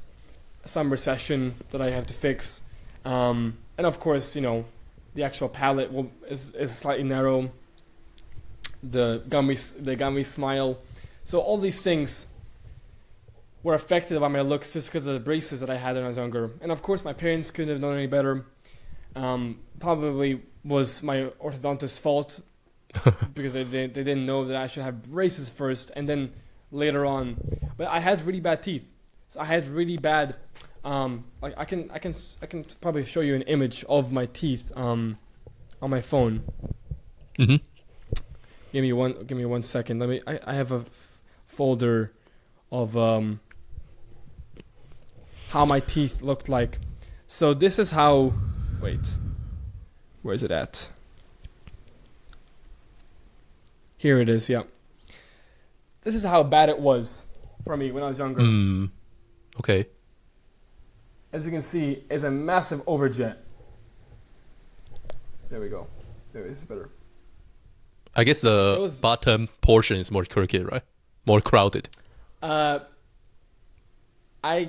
guess so. Yeah, I suppose. Because what I did for this to actually happen was when I was younger, I used to sleep with my thumb in my mouth, and I used to suck on my thumb, and that would make when you suck on your thumb, you're kind of pulling your front teeth a little bit, right?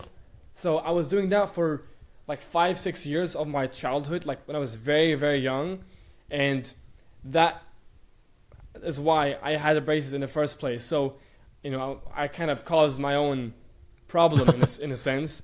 But I was very young, so I couldn't have known better. Of course, like if I knew the information when I was younger, I probably wouldn't have sucked on my thumb before I slept.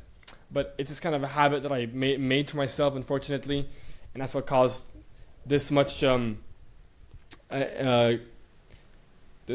bad growth. And this is how my side profile used to look like. It's like, wait, maybe the brightness is too high. No, it's still not gonna work. Maybe higher. No, it's not higher. Yeah, but basically, I was able to see it. Yeah. Yeah, it looks fine. Yeah. I had overbite, or I guess overjet, right? Which also made my chin more recessed as well, and my nose here was relatively straight, right? Because my face was still growing, so it wasn't that bad. But then now you can see this dorsal hump is more prominent. My tip is more droopy, so this influenced my appearance a lot, in a negative way. And I have to get it corrected now by getting a palatal expander and probably some kind of jaw surgery as well, like like Bimax, bimaxillary advancement. So yeah. Well, a lot of things we can get into there. First of all, I want to comment on the fact that you used to do this. I wonder if there are actually some reasons that you wanted to do that.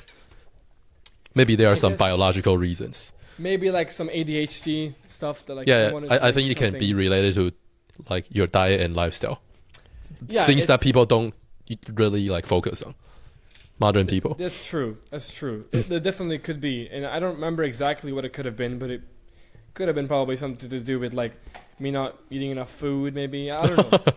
Okay, who knows? Cool. Who knows? Just want to briefly talk about it. Well, so what are your thoughts on the fact that you got braces? Well, I think that they fixed my teeth. They made my teeth look better, like for sure, more straight, But it did ruin my facial structure, and it also didn't fix my palate problem that I have still, right? So overall, the experience was pretty horrible. Like, I mean, obviously, like, my face stopped growing, and I had a bunch of pain, from braces. Controlling making sure my teeth gets more straight. So it was a very painful process to even get braces in the first place. But yeah, I mean, the main thing is just like I wish that somebody knew in my life at the time that wasn't the right thing to do, the right decision to make. But unfortunately, I didn't have anybody like that to influence me in that sense. Because I was so young, I was 12 years old, I'm 21 now, so like nearly 10 years ago, right? So it's really hard for someone to explain that to me at that time. Well, my parents didn't really know themselves of like this issue, and obviously the person who should have told me, which is the orthodontist, they didn't really know either apparently, that this is a thing you should do first, getting a palatal expander and then getting braces.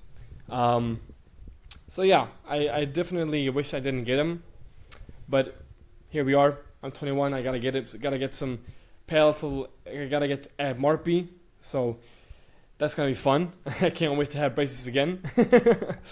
That'll be painful, but it is what it is. I'm willing to do it for the improvement on my. I guess also airways. My nasal airways will be improved. My breathing will probably be improved a little bit. My smile will improve. My mewing will improve because mewing is mouth posture, right? So I will be able to have proper mouth posture a lot easier, which will make my life better in some ways as well. Because right now it's a little bit crowded in the front. The back is fine when I do mewing, but it's just the front part because of the narrow palate right here that needs to be expanded. And that is causing me to struggle a little bit with mouth posture in that sense. But I've always had proper mouth posture since I was very young. And when I found out about mewing and about proper mouth posture, I was like kind of surprised because I didn't know that was a thing that people had to consciously do. I thought it was subconscious. I thought it was just something you just naturally do, which is true. But a lot of people do mouth breathe, and that causes their face to grow downwards and to look more recessed. But my recession isn't caused by me not mewing, it's caused by braces. So it's a little bit a different reason why I've got recessed, but I still am recessed every day, so I still have to address the issue and fix it, and address the palatal width. So, yeah, overall the experience was pretty horrible. Have you dealt with any anger Anger in what sense? when it comes to you getting braces? I mean, I wasn't. I mean, anger. Like I don't know. I don't really have any anger towards it. Like, But I'm maybe more like, I would say I accept it. Like it is what it is. It happened in my life. It's happened, and I have to fix it somehow, right?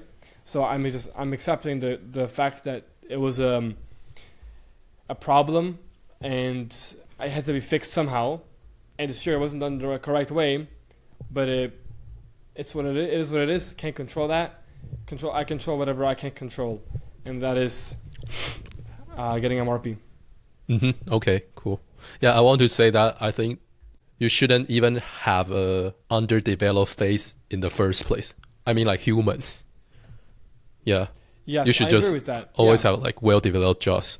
Yeah, I mean, of course, that's ideally how it is. But as you know, like goy slot became more popular and more like green sludge, green like the goatis kind of goatis kind of stuff became more prominent and more relevant, more commonly known across like the last like 1,000 years, where we eat more bread and whatnot. Like I agree with eating a lot of carbohydrates, like an extreme amount. Like I'm only saying enough for you to get some energy for the gym, right? I'm not over here eating only carbs. Majority of my meal is still protein, so I still prioritize proteins over carbs because I know carbs are technically unhealthy for you if you want to look at it from the very the very detailed analyses from the carbohydrates, but it's still needed for me and for people to really function properly and be able to go to the gym, be able to grow their bodies. And sure, that might not be natural, getting a physique, but in modern times it's important. So we gotta accept the reality and do what's necessary to be better, become more attractive, for more success in dating, and more success to have a partner, to be able to reproduce, because that's what we are meant to do on this planet, is to reprocreate with the opposite sex, and that requires you to improve yourself and to have the right qualities, the right genetics, genetic determinism, right? That's what the black pill is all about, genetic determinism. It requires you to have the right characteristics to be seen as attractive enough and as a good partner, as a good mate, biologically speaking. So it's really important to be good looking just for that fact alone. No, it's just for dating alone, but obviously there's other factors to being attractive. So, yeah, I think it's very important for humans to develop properly by having a good diet, by getting enough sleep, by having good posture. All these things are important in development.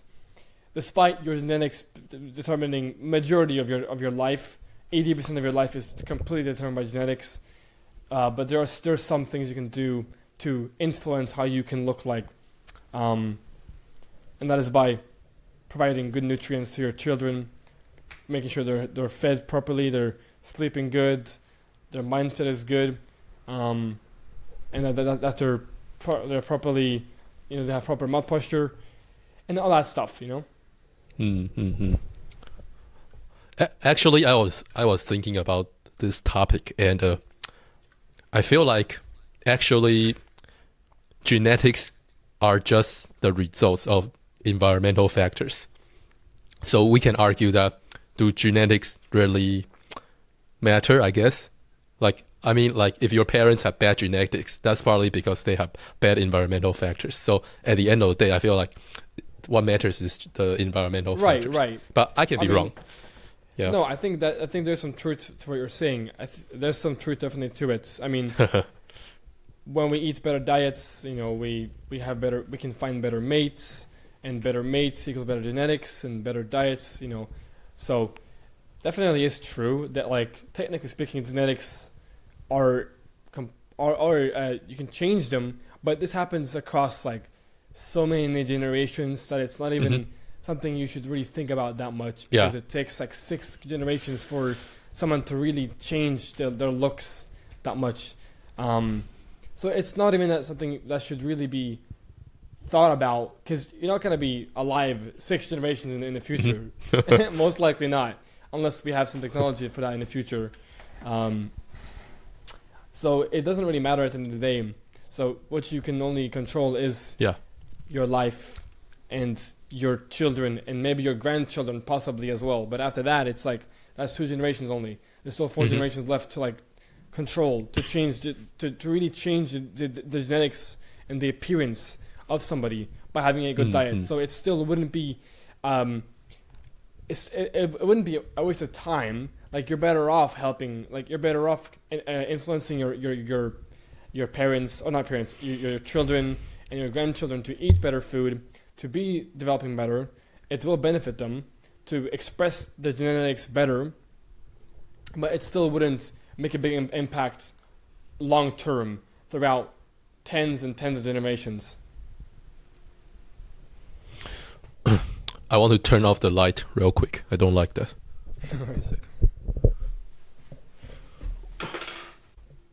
Yeah, but I wanted to say that I think your facial structure actually looks pretty great, like well developed. So I wonder how great your what the fuck? But anyways, I wonder how great your facial structure would have been if you just like I guess didn't get braces, or you just like developed completely naturally. Do you have any like family members that are more like that? Maybe your father or your brothers. I don't know. I mean, what do you mean is similar in what way? I mean, like, do they have a more natural lifestyle? They just like develop naturally without intervention, and they have a more well-developed face. I don't think. I think I probably am the best looking in the family overall. If I had to like make the assumption and the analysis, if you want to call it that, probably I'm the best looking. But I'm not saying that my family is bad looking by any means. I have a good looking family. Like my parents are good looking people. Like in their prime, they look really good. My sister is also pretty good looking as well. I have one sister. So, but also funny enough, my sister also had braces, and same thing happened to her. She also got more hooked nose. So that also influenced her look a lot. Because when she was younger, she didn't have a very hooked nose. But now, actually, because of braces, she actually has a worse than me. Wow. Like a much worse hook than me. So I'm lucky a little bit with braces. I didn't get that bad of an effect from braces, but she got the worst side of braces than I did. So I'm very happy about that, but it still is not ideal, right? But yeah, my parents, I don't think they had any braces or anything like that, and their noses are straight. They don't have any real bad recessions in their face. They've developed fine. They look good for their age as well. My mom has a straight nose. My dad has a straight nose. They both have good smiles. No gummy show. So this was truly just a unfortunately from technology that ruined my facial development a little bit. And yes, my development, like I have, like this camera isn't doing me justice, you could say, when it comes to like my facial structure. Like when I record videos, I look a lot, I look a lot better on like in a gym camera, for example. Like you saw my Instagram probably, my facial structure, it looks better on my on back camera and like my Instagram than it does on this phone right here that I use. I can maybe show another one.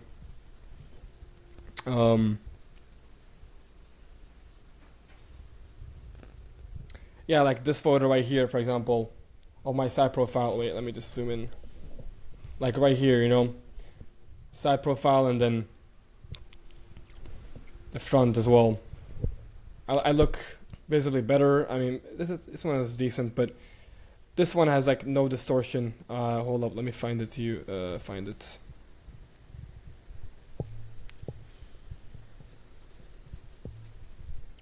Yeah, like this photo, like it's taken properly with a good lens, 50 millimeter lens with a professional camera. So it's like the best kind of the most natural way you can not natural, but like it looks the most to myself in real life, like in the mirror, for example.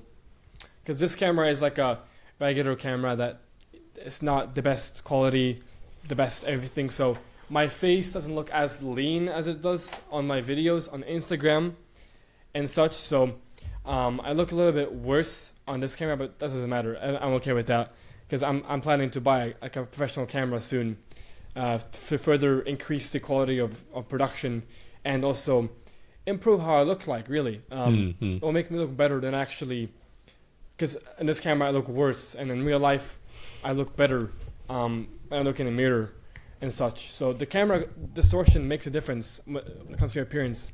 How distorted your photos are, your camera is, it can make a difference to your appearance. It makes your face more narrow, longer, makes the nose appear bigger, eyes are more wide set. In general, the quality is worse. So the lens of the camera really matters of how you take photos. Yeah, so I look better on my Instagram reels and stuff of that nature. But yeah, I still have a good structure on my face, of course. But it could have been better if I didn't have braces and I developed more without braces and I stuck with the bad teeth.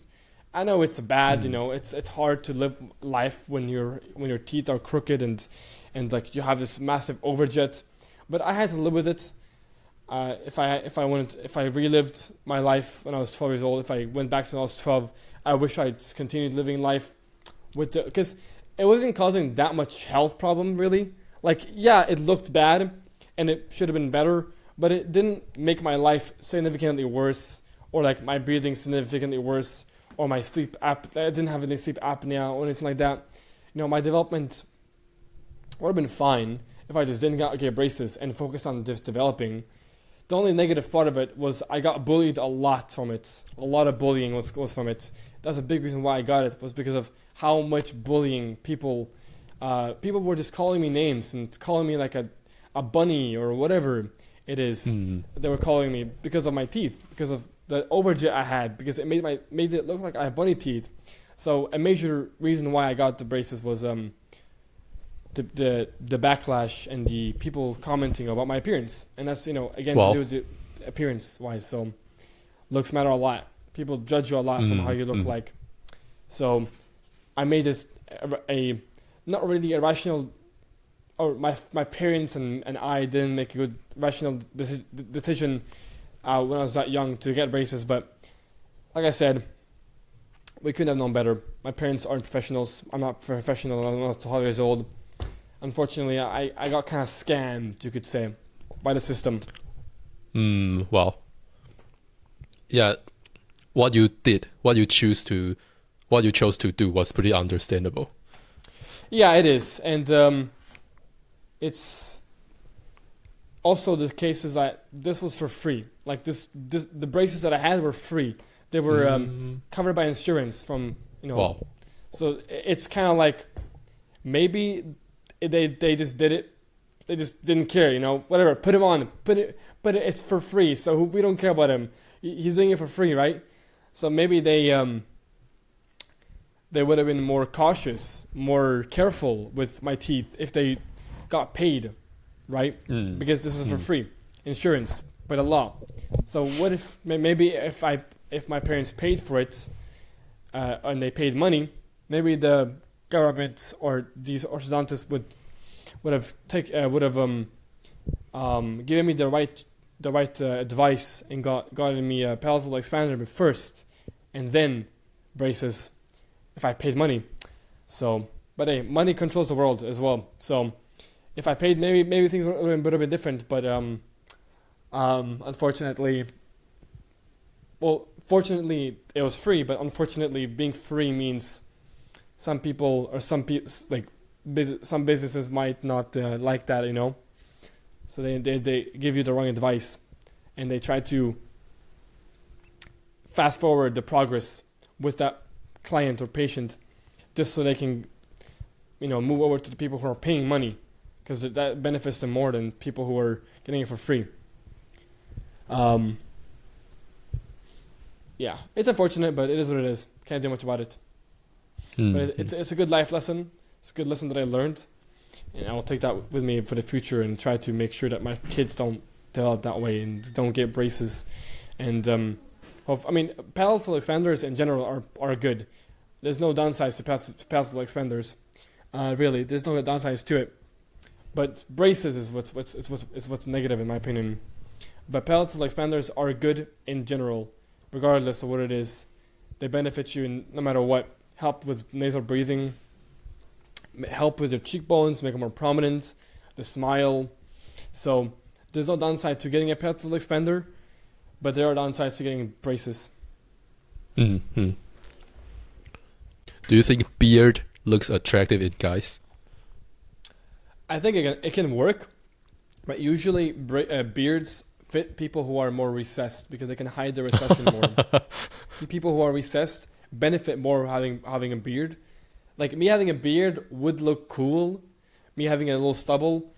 Also, like if we talk about it according to what women prefer clean shaving the most, but stubble is very closely second. So stubble isn't that bad to do. People like stubbles. It just depends if you have a long beard and it might not fit you. But having a stubble can work for a lot of people. Can make you look more masculine.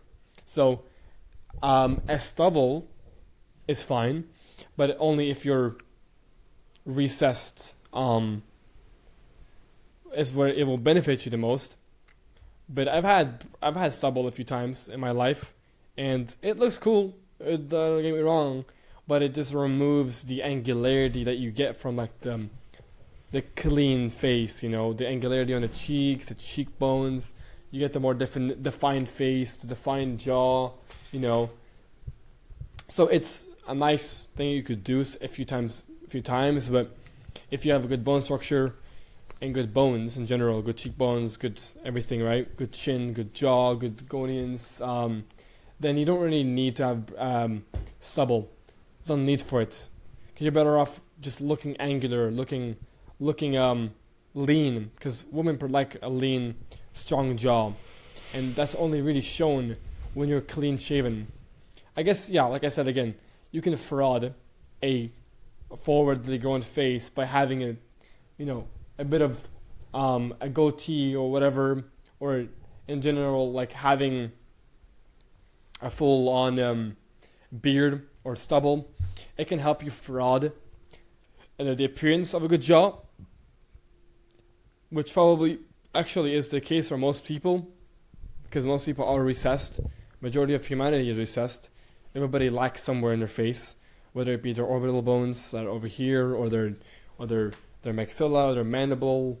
Everybody lacks some kind of development, and they require some kind of advancement, some kind of mandibular or maxillary advancements, like bimax, like trimax, to advance their jaws more forward, for a more attractive face. So, to answer your question, yeah, it can work for people. Depends on who it is. Depends on if it looks good on them. But overall, I would say the beards can look good. Yeah. If a guy wants to become more attractive, what kind of hairstyle should they get? Well, hairstyle, I think doesn't matter too much. It just depends on the person, how they look like. Maybe their face shape a little bit can determine that. But as long as like I've tried so many haircuts throughout my looksmaxing journey in like my life. I've tried so many different haircuts, and now that I'm more attractive, doesn't matter what I have, it looks good. So as long as you look good, it doesn't matter what you get, you're gonna look good regardless. But I would say preferably growing your hair out is gonna be beneficial. It looks the best and the most attractive and most appealing to women. Having a longer hairstyle on the sides, on the top. So hairstyle doesn't matter too much, really. And I wouldn't say, I wouldn't say hairstyle. You should not worry about your hairstyle so much. You should just worry about, not worrying about it, but like just grow your hair out. It signals a lot more health indicators than you think. Like having long, thick, luscious hair is attractive. It shows sign of good health, of good genetics. That's why I grew my hair out. I can show you my hair. This is a little bit bad right now, but I've quite long hair now, and I've had many compliments talking about my hair and how it looks good. There's no signs of obviously male pattern baldness. My hairline is great, like squared hairline, so I can show my hairline and I can grow my hair out, and it's thick, it's luscious. There's nothing's wrong with the hair at all. It looks better.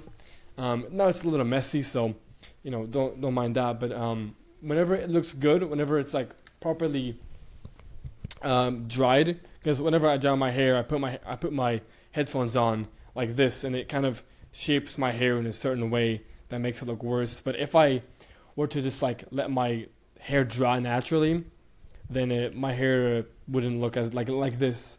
It would look more, I guess, better. But in general, having longer hair is beneficial. So hairstyles are kind of cope in a way. Like, I don't like the fades and like that kind of stuff. Like, just have long hair. You don't have to have as long hair as myself, but at least have long enough hair to where you can style it many different kind of ways. Middle part, side part, fringe, wolf cut, whatever it is, There's many ways you can style the hair.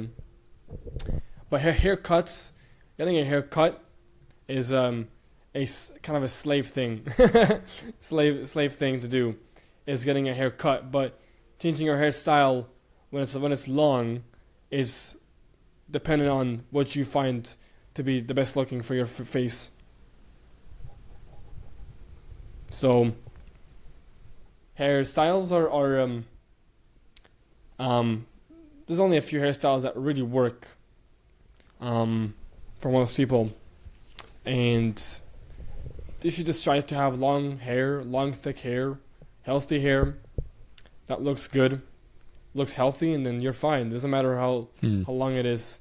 Like, I plan to grow my hair for a lot more, just to see how it goes, to see how it looks like, how it fits my face,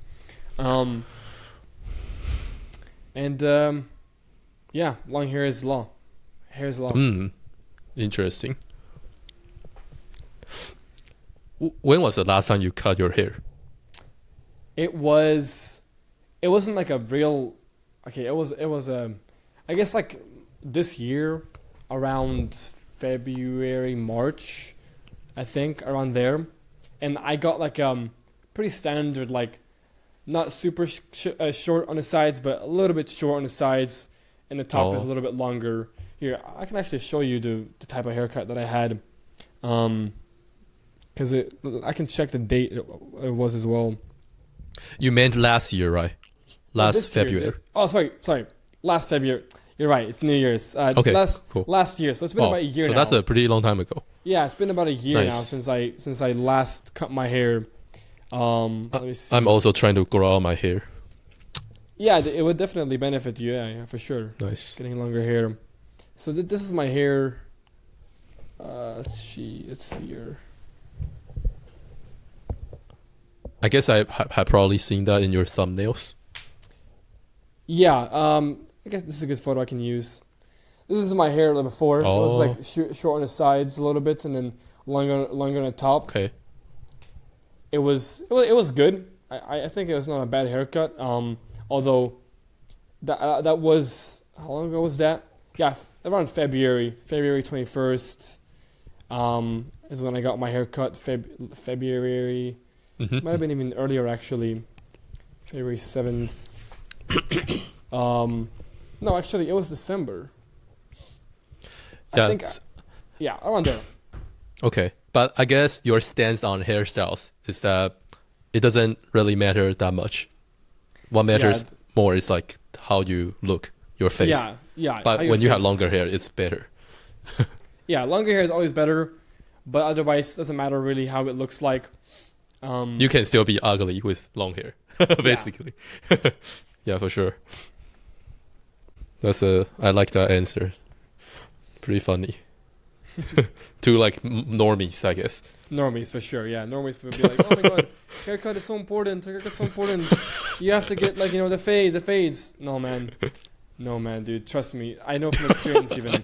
Longer hair is always better. I've gotten so many more compliments having longer hair than short hair. People always prefer longer hair, even on me. So. Do you think guys should trim their eyebrows?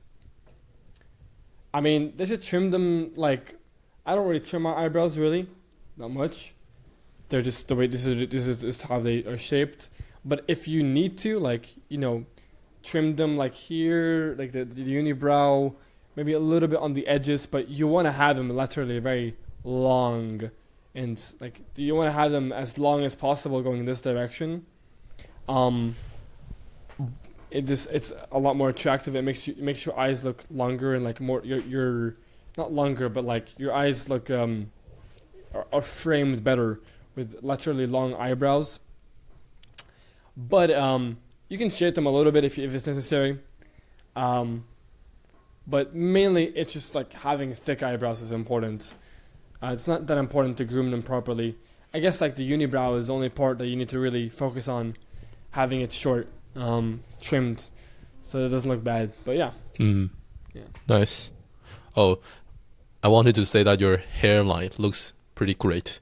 Yeah, my hairline. Would you say it's like pretty above average compared to the people around you? Yeah, I'm not trying to like glaze myself, but I basically have the perfect hairline that you can think of for a man. I mean, it's squared off very nicely. Nice. This is what you want in a man. That's a very square hairline. So I would say my hairline is just really, really good. Nice. I am lucky, very, very lucky for my hairline. Do you think a lot of guys are like struggling with hair loss issues? Yeah, I think so. I think a lot of people are, definitely. And like to that, I would say hop on oral minoxidil as soon as possible. Get on finasteride. Get on these medications that help with hair regrowth, really. And start dermastamping the hairline. Start topical minoxidil, oils, whatever you need to do. I mean, I was lucky. I never struggled with hair loss. In my family, both my sides, mom's and dad's side, no real hair loss until 50, 60 years old. So I'm not going to see any hair loss the next 20, 30, 40 years probably. My dad has like Norwood too, so a little bit like this maybe. Like a very little amount, and he's 50 years old this year. So, I don't think I'm going to be struggling with having a proper hairline for majority of my life. But it's true that most people will experience male pattern baldness in the range from 20 to like 40 years old. They will experience some kind of male pattern baldness, and they're going to have to experiment with minoxidil, finasteride, dutasteride, things of that nature to fix hairline, because it's really important. Hair is really important. Like, don't get me wrong, having long hair isn't going to make you attractive immediately, but it's going to help you look better, and having a proper hairline is going to make sure that you look the best that you could possibly look like. So it's important that people treat that, or getting a hair transplant if you have the money for it. If a guy wants to become more attractive, do you think it's important for them to wear cool outfits, wear perfume, and earrings? I mean, it can help a little bit, but it's not going to do much of a difference to your life. I don't think so. You might get some different looks, like let's say you have like a suit on, right? That could possibly make people perceive you as more rich, which can make them want to talk to you more, maybe. But you're not going to have as much of a difference in your life from opposed to like just improving your looks, because no matter what you wear, if you're good looking, you will look good. So if you want to wear nice clothes, do it. I don't recommend you to like wear bad clothes. Like, I don't want to look bad in public with bad clothing. Like, of course, wear the clothes that you want to wear that make you feel more confident and more attractive, right? Do it. But it's not going to move the needle as much as it would be for improving your looks or your body. Because also having having buff can also help you a lot with fitting into the clothes, which will also make you look better in clothing. So then so at the end of the day, it's less about the clothing, more about how you look like. so focus more on your appearance and your clothing and your perfume or earrings. Earrings is a whole, it's more of like a niche thing, niche look. I don't think most men should go for the niche look of earrings. So yeah, focus on how you look like. The clothing can be helpful, can be nice, but you're gonna mostly not need it if you look good. But it can be a nice thing you could do regardless.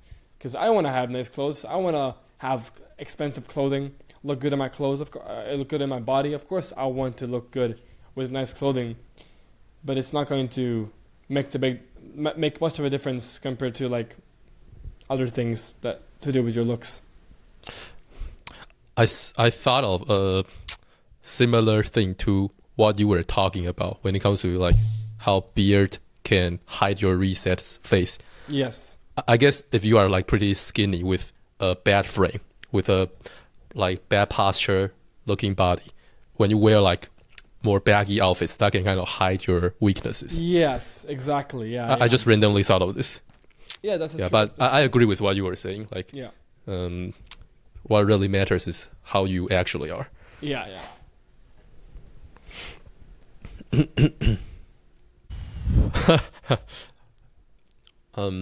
I think this question is pretty funny.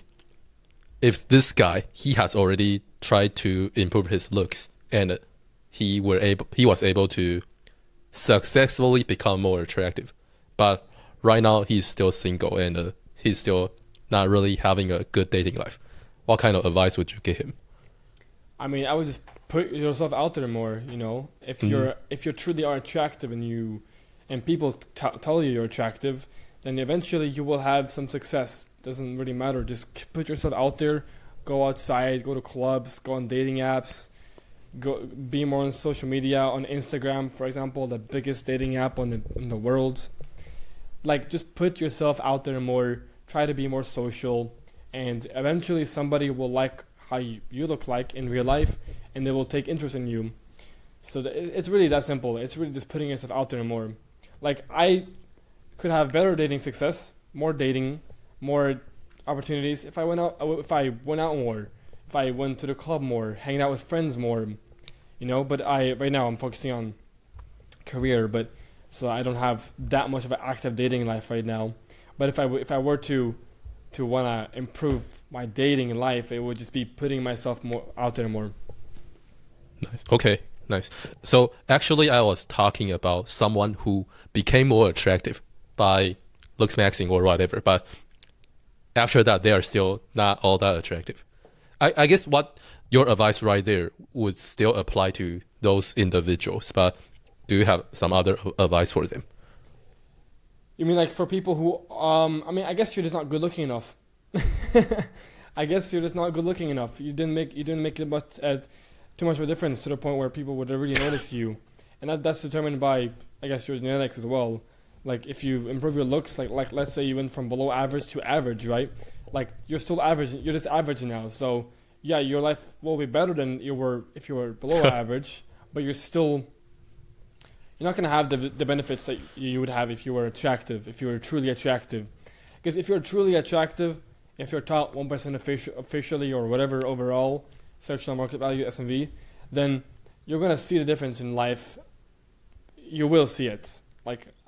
So like, what kind of advice would you give them? Like, they have tried losing weight or like eating a better diet or like certain things to their hair, but they are still not that attractive. Yeah. I mean, I guess you just consider, consulting with somebody who knows about surgery and how to, like, what surgeries to get, what kind of procedures you should be getting into, whether it be jaw surgery or rhinoplasty, hair transplant, maybe some like skin fixes like lasering or whatever, like some kind of hardmaxing procedure. I mean, skin isn't hardmaxing necessarily, but anything that's like more invasive than just like losing weight. What I would say is what I would say for those people. But obviously, still put yourself out there and still go out, because that will benefit no matter who it is. Go out, get outside, put yourself out there. No matter who it is, it will benefit you. I guess it would more benefit the people who are average to above average and beyond. It wouldn't benefit people who are below average and lower. It would maybe make them more insecure because people would judge them more for their appearance, and it would probably make them more insecure if they went outside. So yeah, that's what I would say. Depends on how good looking you are or how bad looking you are, whether or not you should go outside. But if you're that bad looking, then just focus on improving yourself, improving your appearance, getting the softmaxing routine, planning the hardmaxing, wage slaving to get enough money to get surgery, or making enough money from your business, whatever it may be, to be able to get the procedures you need to actually improve your appearance. And then once you're at a good position where you have the money, you have some status, you have the looks, you can get out there more again and start to, adventure out into the real world, into clubs, into bars, into whatever events, events or dating apps or social media, and then seeing how you do in the market. Yeah, I guess what you are saying is that a lot of the times you just want to try to become more attractive, however you can. Yes, doesn't matter how it is. Being more attractive will always be more beneficial towards your life. Let me see. You don't need to answer this question, but one of my questions was, what's your body count?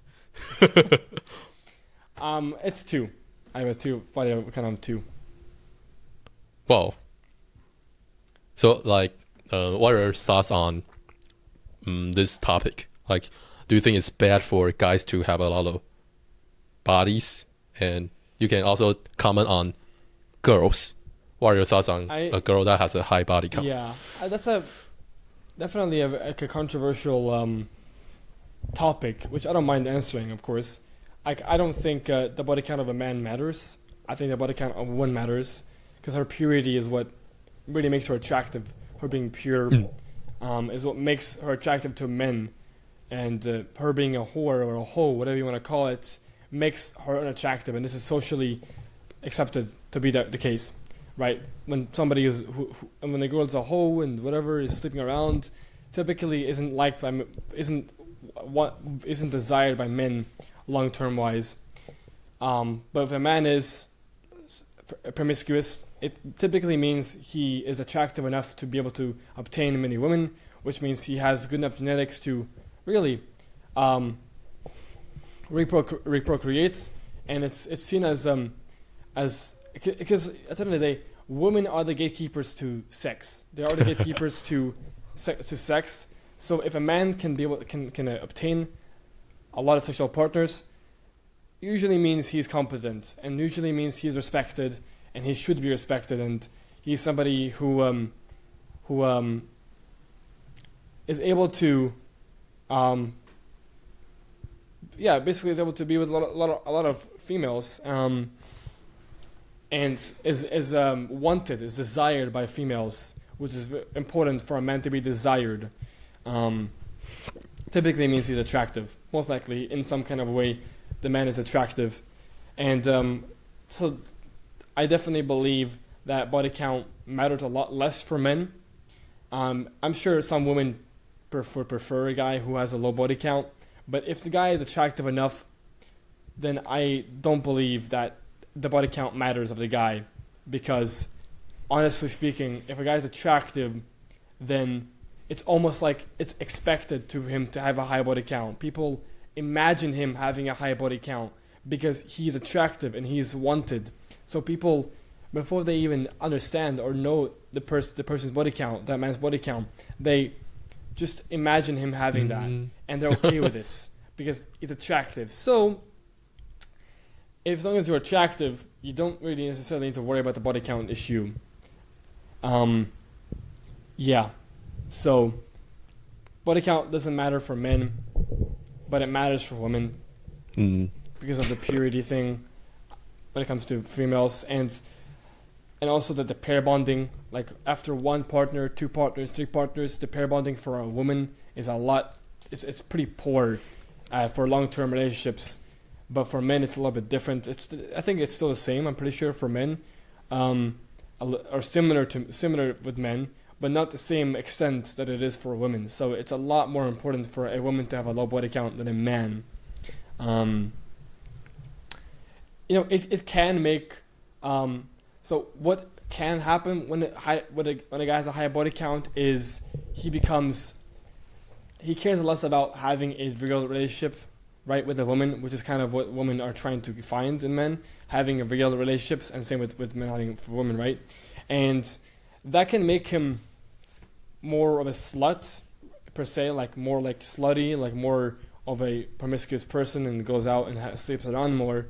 But that also makes him more attractive to women, because women go for those guys who don't care as much, and who are careless, who are more bad boys, who don't care about the girls as much. They find that attractive, and this has been, the case for so many. Like this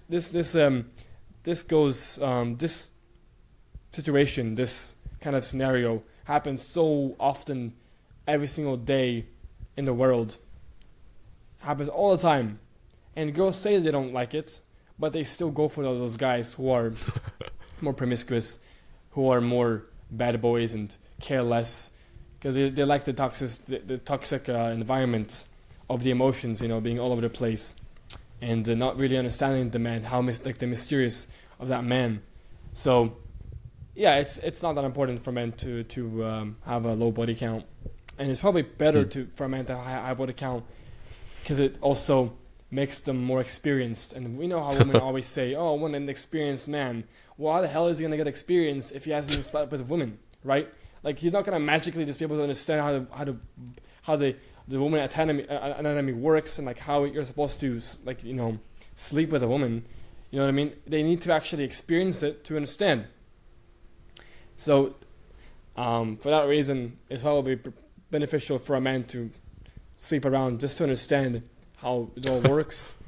Yeah, that's kind of how I view things a little bit. Okay. Yeah. Nice. Do you think I can clip that? Just a random question. Sure. Yeah. I don't mind. Yeah. I'm just curious about what are your thoughts on sharing this out there?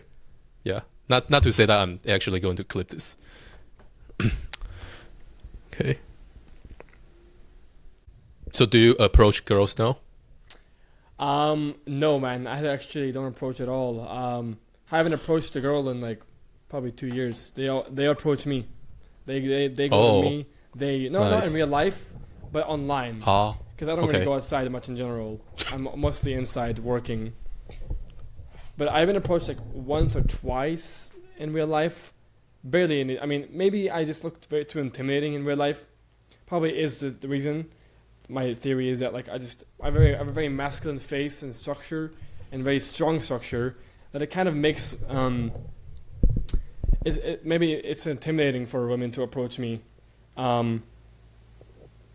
which can be a good thing, right? But it also kind of makes things worse for me when it comes to getting women in real life to them to approach me. But online, I get a lot of DMs from girls.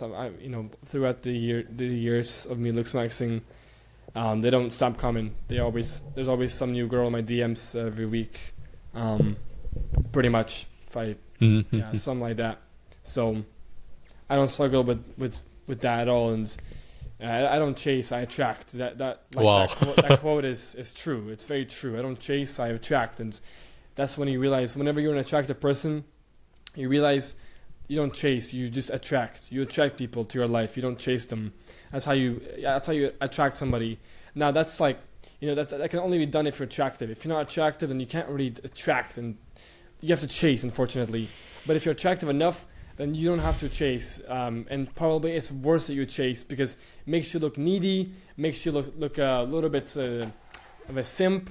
So you're better off just working on yourself, As cliche as that sounds, like work on yourself, become attractive. But like, what if you are truly attractive? Then you don't need to chase. You will just attract. Mm-hmm. But with that in mind, sometimes it's not going to hurt to get what you want, right? So, right. I mean, like, I wonder what would you say is the reason you haven't been approaching girls? because I don't need to. I don't feel the need to do it because oh, my camera died again. Sorry. Yeah, maybe let's say when you are out, you see a girl that's like really your type. How do you feel about that? Wait 1 second. My camera died again. So wait, first it was about what did you ask again? Let's say when you're out and about, you see a girl that you think is pretty attractive. Yeah. So like, what's stopping you from approaching her? I guess. I guess like right now probably money, not having. I mean, I know money doesn't really matter when it comes to like attraction, but like I like having the money to be able to do things with, let's say, a partner. You know what I mean? Like I'm not saying I would spend a lot of money really, but really just like things like transportation and like stuff of that nature. It's just like maybe some food could be also, and it's like where I'm at in life, my focus as well. Like my focus right now isn't so much about like getting girls, because I already know I can do that. So, but what would stop me from doing it really wouldn't be nothing, and maybe just like not really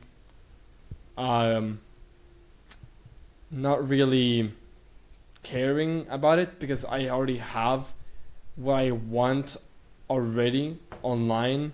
I can find people, and like with money I can always fly somebody out if I like them, so I don't really have to worry about Nice. approaching online, because if I have the money, why would I need to approach people in real life when I can just attract somebody online and they approach me, they message me, and I like them, then I'll just fly them out for like a week, and then we'll see where that goes. Money pill. The money pill, yeah, it's true. It definitely works. I'm not gonna deny the fact that like money is gonna help a lot with dating. Like not only is it gonna help your looks, but it's gonna help with dating and attracting girls, and it's gonna be easier for you to fly them out and stuff like that.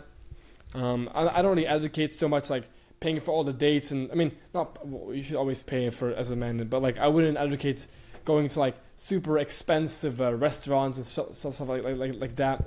But spending a little bit of money on a girl is fine.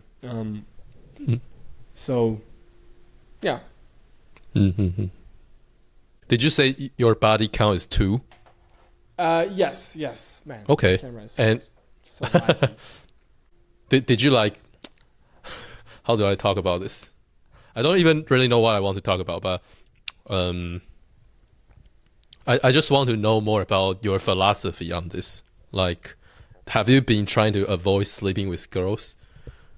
Man, this camera it's not working well for me right now. No, I don't think I don't avoid it. Wait, is my camera fine, or is it buggy? Well, oh, now it just died. Yeah, it is. You are not here now. I only have got a few more questions. Yeah, no worries. We're both having camera issues today. Okay, well, I'll just do this now. This is good. Okay, great. Yeah, you look fine. Okay. Let's see. What was your question? Oh no! It's lagging again. Is it lagging again? Okay. You look fine to me. Yeah, I think I'm good. Okay, you can ask. Okay, great. Let me see. Oh yeah, I think it's about your. Yeah, like I was trying to know if you are like trying to avoid sleeping with girls, because sounds like it's pretty easy, or how should I phrase this? You are probably going to have a lot of situations or like encounters where you would want to sleep with a girl, I suppose. But like you said, your body count is 2. So what's the deal when it comes to that? I just By the way, I'm not gay. I'm just a curious dude. it's all good. I don't know. I don't really. I mean, I don't mind sleeping with women. Like, if I have the opportunity to do it, I'll do it. I don't really care too much about it. I just right now my focus isn't on sleeping around with women because I know that won't really benefit my life very much. Like, it's just dopamine that I'm getting from sleeping with these girls, validation probably as well, from them like enjoying me for like me being unlooking or whatever.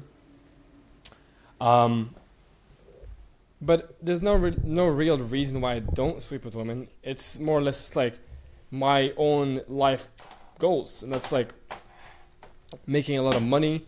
My goal right now is just to become as rich as possible, so I can live a more adventurous life. And maybe once I travel more, I will meet more women. Then I will sleep around more. That happens, I guess. But otherwise, like right now, with my current situation in my life, also it's not very ideal just to focus on trying to find women to sleep with. It wouldn't benefit my life, my time. You know, I live in a countryside in Sweden with no car, having to use transportation like a bus or like my parents driving me somewhere. I don't have a license. I don't have a car. I have to use a train or the bus, and if I want to meet people, I have to go. I don't even have any friends actually. I have like no IRL friends, like no friends at all. So I'm by myself all the time, and I haven't really met anybody fun to spend time with. And they're also people are busy in general. So in general, my whole life situation with sleeping around is poor, and makes me not really want to try, because there's no reason to right now. And the main issue is just money.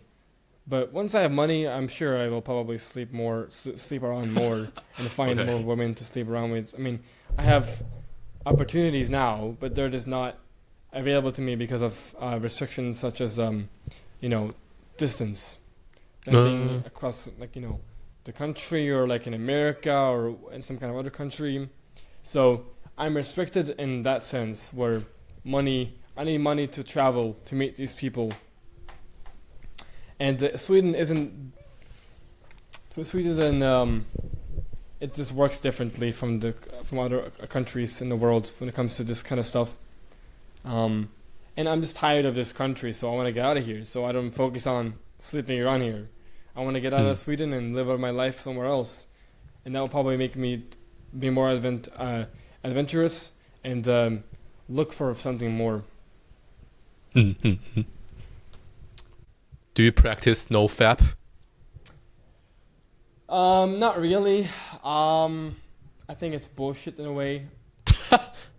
It's not really necessary to do it. I mean, like, don't like just endlessly jerk off all day, but like, it is still like, to have proper, like, to not risk for prostate cancer, for example, you have to release every single week. So, I try to like not do it too frequently, and I don't really want to do it frequently. I don't have the need to do it frequently, because I'm so focused on the career and whatnot. But like, yeah, I mean, I let one loose once in a while, maybe, if I really need to release. But I don't do it for any particular reason. It's just like just for health and like just to get my mind off of things, Okay.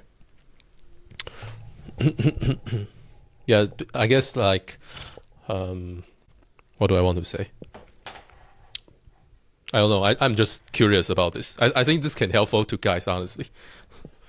Like asking about this kind of questions. Yeah, for sure. I mean, yeah, like no fap is not gonna change you. It's not gonna make you levitate. Okay. Great. Let me see. Okay, let me talk a little bit about your YouTube channel. So, what would you say your channel is about? And I want you to talk about what some challenges you have faced trying to like grow your channel? Well, right now, I'm not super focused on the growth of my channel. I've been more focused on business instead of content right now at this current moment. But I mainly started a channel for like black pill looksmaxing content, trying to grow my audience in that sense. At first, I really struggled growing the account. It was really difficult, but then I got one video to perform really well, and things just kind of spiraled into a endless growth for like next 2 months, 3 months. I had a lot of growth on the channel, a lot of views, and I was motivated to like post and whatnot. But lately, I realized that my time is better spent on other things at the moment because at the end of the day, I want to do content, but right now, what requires me to do more content and better content is through money, and through traveling, through meeting people, through collaborations, and that requires me to travel. So I need money. And I'm not making money from my content creation for YouTube that much. I don't make a lot of money from it. So at the moment, I don't make money. I don't make a lot of money in general. Yeah, and that makes it so my focus is more stride upon making money, and since I'm not making money from my social media, my YouTube channel, then I focus more on other things that will generate me more money faster. And then once I have done that, I can focus back to shift my focus back to more content and getting things out there. So yeah, I'm a little bit demotivated right now to post videos and whatever. A little bit demotivated because they're not performing as well as they used to.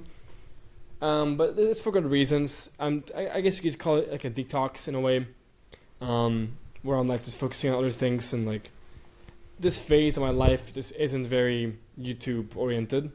My last phase was more like growing the channel, but now I'm in a new phase where I'm focusing on other things. So that's kind of the plan, just focusing on making money. But yeah, I definitely struggled a little bit with growing the channel at first, but I had one video do well, and that's when things went better. Okay, great. Do you mind sharing what kind of business are you trying to grow right now? Well, it's basically my it's a website that we have for facial harmony.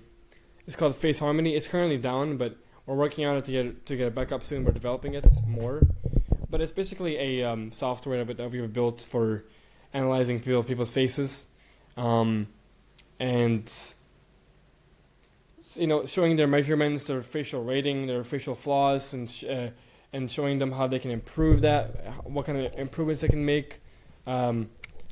Basically, yeah, I have a looksmax, showing them it's an automatic landmarking software, so it automatically landmarks your face with a bunch of dots, and those create harmony. Those will measure your face and show you your harmony score and your harmony measurements. And with that, we also can use to give you advice on what to improve upon, how to looksmax, and yeah, that's kind of what we're building right now, and we're getting closer to the release date. But I can't speak too much on that. But I can say that we're building something like that, which we have talked about previously. But things are working more right now. We're making progress more right now, and we're working on something really big soon. Nice, great. So when it comes to your business adventures or ventures in your life, I don't know when did you get started with that, but if you could give your past self some advice, what would you give him when it comes to growing a business or just being an entrepreneur, I guess? My old self, I really wouldn't change much, because I guess just keep hustling, keep grinding, because eventually I learn everything. This is something that takes experience and time, so I don't think I would change much about what I did. I think because I also got the influence of my dad. My dad's also an entrepreneur, or my whole family really is that kind of they have the mindset of an entrepreneur. So I already had the mindset to begin with. My dad, he kind of brainwashed me to think this way for so many years. He talked about money all the time to me, and eventually, it like hit me like, damn, I want to make money as well. Like, I really care about making money and being an entrepreneur. So I started to do more of it that myself. I've been making content for 10 years, for a whole decade. I began making content when I was like a little kid at 12 years old, and I really I haven't stopped since. I still do it to this day. I still love doing it. I still love producing content, but it's really, I guess I just would say, be more active, try to explore more, make more videos and whatever, stream more. Because back in the day, I was doing more gaming contents and like that stuff and it was fun. I guess also I would say just get into looksmaxing quicker. Nice. That's a good business advice. Yeah, find out how to improve your appearance faster and learn about these things faster, and then use the technology to improve your looks and not get braces. Oh, wow. Yeah, that can actually help. Yeah. These are all tied together, I guess. Yeah, because obviously when you are physically more attractive, maybe more people want to see your content. Yes, exactly. Or whatever. So at the end of the day, my attractiveness still matters into business. So improving my attractiveness, improving my not getting braces, and like knowing all these things would have improved my life. Because it's at the end of the day, my business is largely due to my looks as well. Okay, Johan. So I guess I had to delete some questions because this has been getting a little long. So let me just give you the last question for this interview. No worries. Yeah. A little off topic, I guess, but I guess it can be meaningful. So I would like you to share what you are grateful for. I'm grateful for my family, really. How supportive they are, how much they want to help me. Like right now, because of winter time, I can't go to bus, so they help me by getting food, by getting groceries, by doing all these tasks. Just in general, being with me the whole time, that I'm very grateful for. I'm grateful for, of course, my genetics, for my mindset, my intelligence.